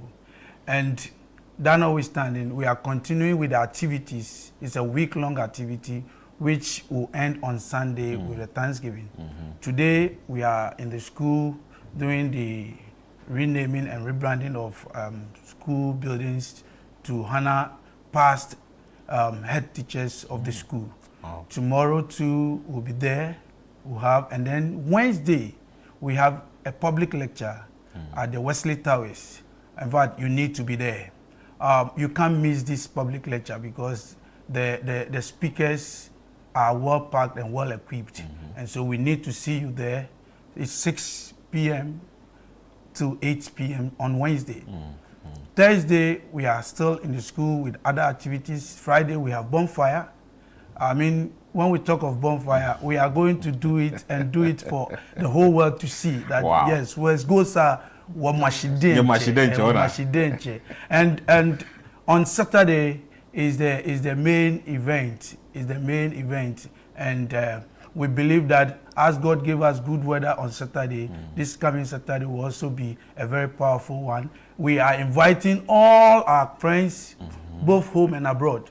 Those who are yet to participate, let's come in our numbers and make our school proud. On Sunday, we have all-white Thanksgiving service just to praise and thank God for having taken us through all these years. 70 years in a man's life is not an ordinary thing we should play with at all. The school has done a lot for us, and this is the time for us to give back to that school which has made us what we are today. Thank you. Wow, interesting. I like your vim there and how you spoke actually. So he says the school has done enough for its students. How was it like for you in school? 2003 you completed? 2003. Back then there wasn't much, but like he said, there has been a lot of improvement, and we are looking forward to more. Your school is in the heart of DC, down Suman. And were you a boarder? Or yeah, I was a boarder. So were you? How was it like in the boarding house, in school and all that? Before we come to the activities that you've outlined, I just want to understand how the school has impacted your lives for which you want to give back to the school at a 70th anniversary.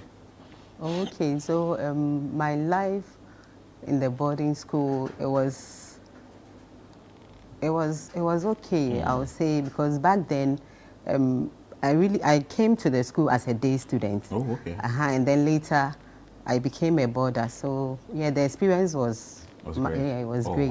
Wow. Yeah. So with your badge, 2003 badge, and the activities that you are doing, what will be your word to your people to be part of this particular activity that you are rolling out to commemorate 70th anniversary of Okay, so what I would say is we are reminiscing 70 years of holistic Methodist education, and then I'm inviting all of them to come on board to support us to achieve a successful event. Beautiful. Clifford, is there a legacy project that is going to be done for the school, looking at the 70th anniversary? If yes, share with us. Yes, so with the 1996 year group, we have adopted one of the school blocks that is the home economics block, and then the administration block. Oh, wow. Currently, painting works and changing of nets and doors are underway.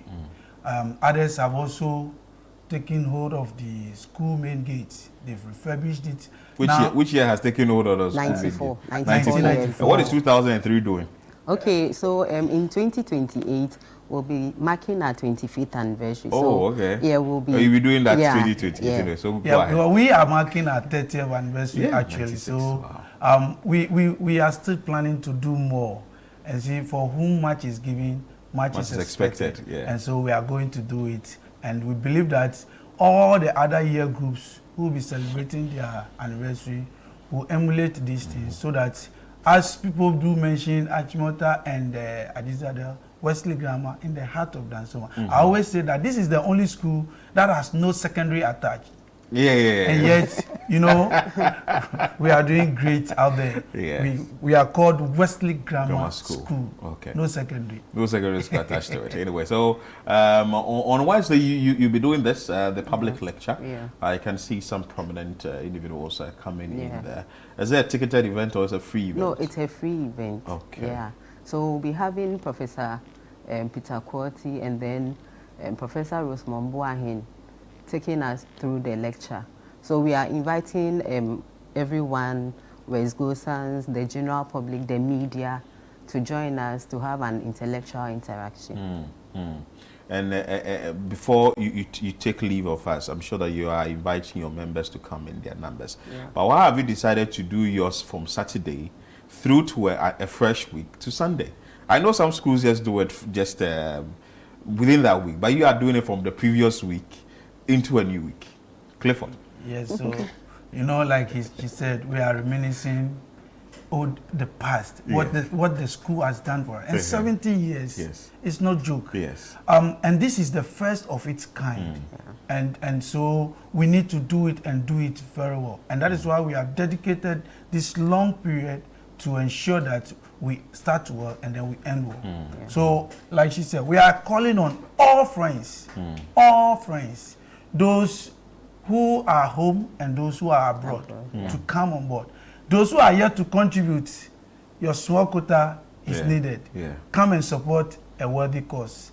And like we said, West Gosa, Wamashi.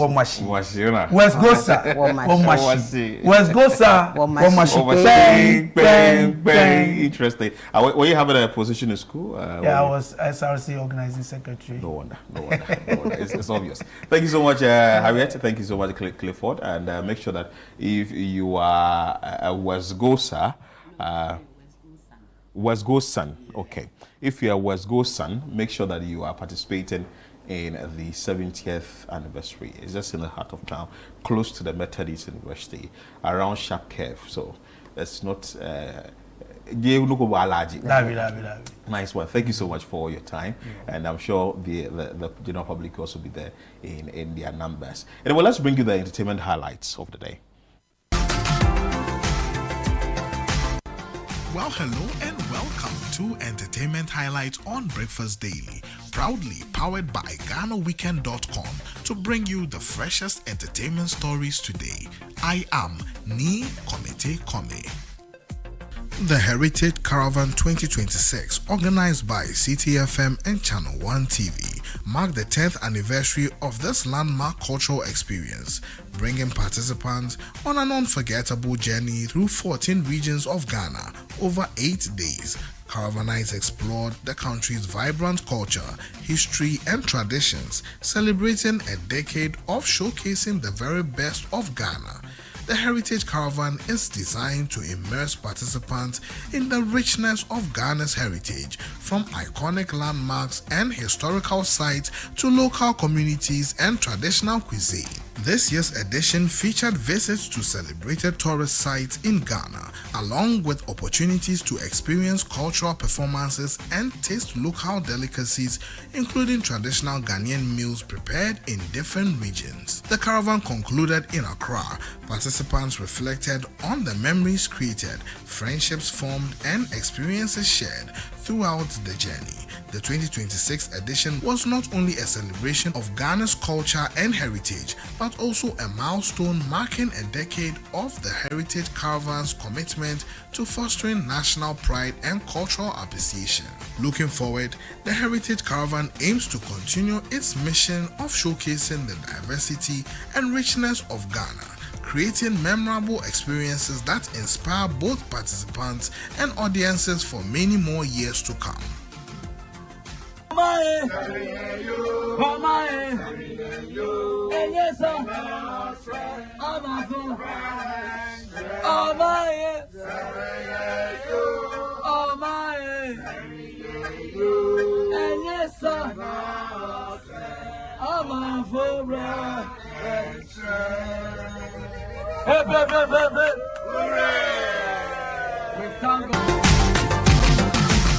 Now to our second highlight. Ghanaian rap icon Sarkodie has made history by becoming the first African rapper to sell out the iconic Royal Albert Hall in London. The landmark achievement came during his Rapaholic UK concert, which was held on Ghana Independence Day, marking a proud moment not only for Ghana but for African music as a whole. The sold-out show highlighted the global reach of Ghanaian hip-hop and the growing influence of African artists on some of the world's most prestigious stages. The historic night featured a powerful lineup of international and African stars who joined Sarkodie to celebrate music and culture.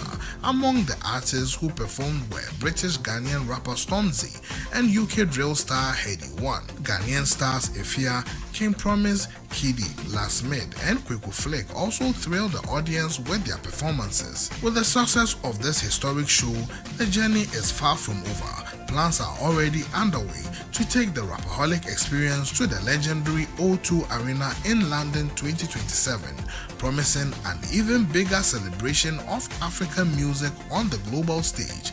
The achievement stands as a powerful symbol of African excellence, with Sarkodie once again raising the Ghanaian flag high before the global audience.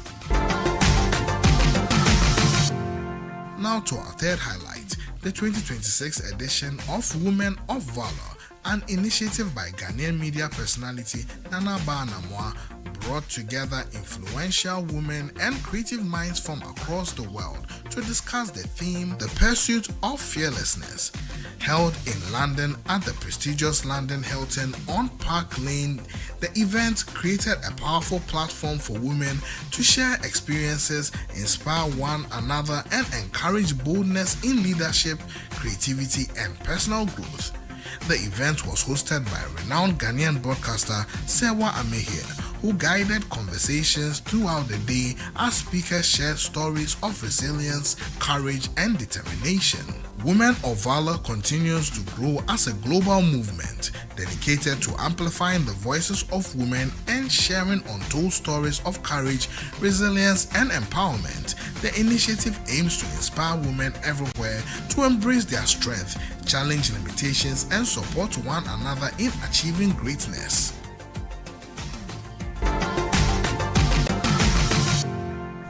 Now to our fourth highlight. Ashake leads the list of the most streamed albums of all time in Nigeria since 2020. According to data provided by Nigeria's foremost music chart publication, Turntable Charts, Ashake's debut and sophomore album lead the list of the most streamed albums in the country since 2020, when digital music consumption became popular, topping the list with a whopping 661.2 million streams is Ashake's sophomore album, Work of Art, released in 2023. The album, which enjoyed commercial and critical acclaim, continues to appear on upper section of streaming charts. His debut album, Mr. Money with the Vibe, ranked second on the list of most streamed albums since 2020 with 634 million streams. His third album, Lungu Boy, ranked sixth on the list with 387 million streams. The sheer dominance is a marker of Ashake's success as an era-defining star whose music shifted Afrobeat's landscape and the industry's commercial balance in his favor.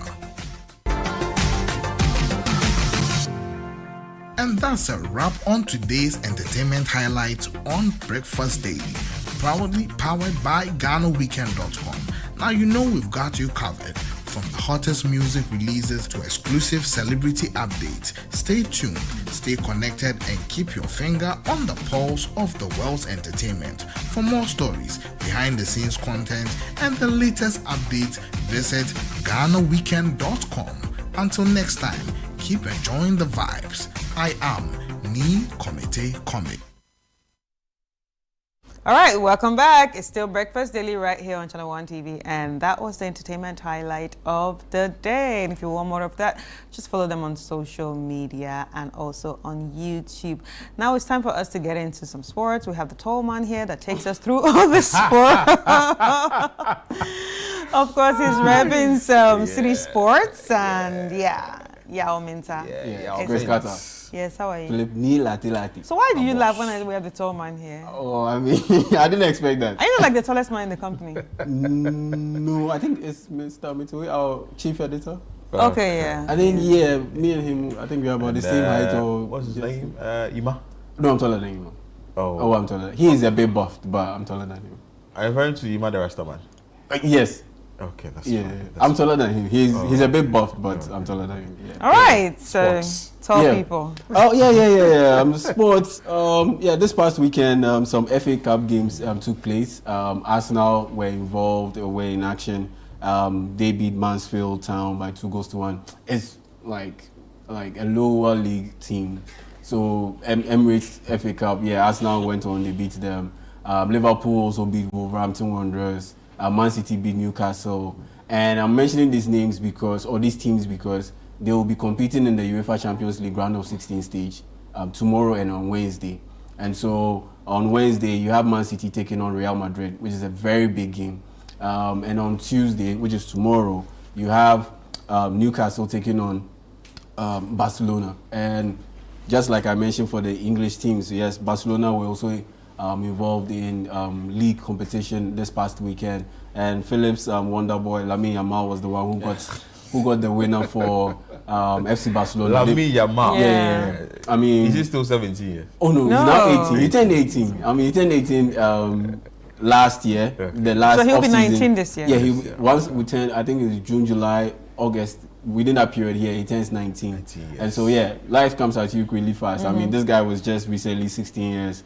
He made his debut for Barcelona, and just like that, he's turning 19 later this year. And so, that's how fast life moves. But at the end of the day, he was the one who got the winning goal for FC Barcelona in their win over Athletic Bilbao. Ghana's Iñaki Williams was also in action in that game over this past weekend. And so, some big games coming up in the UEFA Champions League to look forward to. Galatasaray will be taking on Liverpool. Atalanta will be taking on Bayern Munich. Hope to see Ghana's Kamaldeen Sulemana also in there. And once we get to Wednesday and we have the Man City Real Madrid game, it's very likely Antoine Semenyo will also be in action. And so, those are some of the games. Antoine Kudus, right? And who is getting the attention? Oh yeah, it's definitely Antoine Semenyo, because Kudus has been injured for the past 2 months, and he's likely to return to training at the end of this month. And so that's the bits on those two. And on top of that, Antoine Semenyo is getting goals. I mean, the guy has already scored 15 league goals. He's already scored 15 goals in the league, and he ranks third in the English Premier League when it comes to the goal scoring chart. And so, definitely he will be the one getting all the praise and the plaudits. And so, that's a little bit on those two. And since those two play in the Black Stars, let's move straight to the Stars. Something that is related to the Black Stars, and it has to involve Ghana's very own Andre Dedayu, our one and only Capito. I mean, Capito, he heard all the things we said about him regarding he not being fit or ready to be playing in the Black Stars at the World Cup, and this past weekend he got his first goal for NAC Breda. They are in the Dutch Eredivisie, the Dutch top flight football competition. He moved to NAC Breda, or he joined NAC Breda in January this year after not having a team throughout the latter part of last year. And he had played 8 games before this weekend's game against Feyenoord, and he scored in that game against Feyenoord to get Nagbreda to score a 3-3 draw against Feyenoord. So he now has he's now played 9 games, and he now has a goal for Nagbreda. And the timing is very key. Like I always say, the timing is very key because it comes at a time where Ghana is preparing to go play at the World Cup. We have 4 friendly games lined up. Later, at the end of this month, we have 2, one against Austria and one against Germany. Then once we get that out of the way and we are in June preparing for the World Cup itself, then we'll play against Mexico, which is one of the countries hosting the World Cup, and then we'll play against Wales. So, and there are ongoing conversations or negotiations to add a 5th friendly game before we go to the World Cup, where we'll be playing against Croatia, England, and Panama. And so, yeah, the timing of the day I use goal, very key. So is that telling us that because I can actually score? He's more like saying like I'm still here, that kind of thing. I'm still here. And for folks like Yao Ejemita who are saying that he shouldn't be called up to the World Cup, this is a message for you. Yes, he scored in that game. But I want to ask, what? Let's look at the pros and cons, advantages and disadvantages. If they should join the team for the World Cup, maybe let's take 3 advantages, 3 disadvantages. 3 advantages. I mean, the leadership. The leadership. He still finds a way to get things done. Like I said. He knows how to rise to the occasion. So last week he trended for like 2 days. His name trended for like 2 days. The chatter was all about, okay, he's not fit to play for the Black Stars at the World Cup. He's this, he's that. Then a few days after that whole issue or that conversation, that narrative came up. He gets his first goal for Nagbreda. And so he knows how to find a way to make things work. Though he's not at his peak, but he finds a way to make it work, and I like that about him. And the fact that yes, he just can't question his commitment. For all the insults, for all the slander, everything that he and his brother, his family have gone through, one thing you can never ever question about their youth is their level of patriotism. I honestly do not understand where it comes from. Those guys are super patriotic. Now, and that is why you should give them that's why cut them some slack. Okay, so that's the advantage. The advantage. Now the disadvantages, oh God, so many. Disadvantages. Oh God, so many. Disadvantages. Okay, first things first. Look, yes. So we'll talk tactics. Okay, let's say we line up in the 3-man formation up top.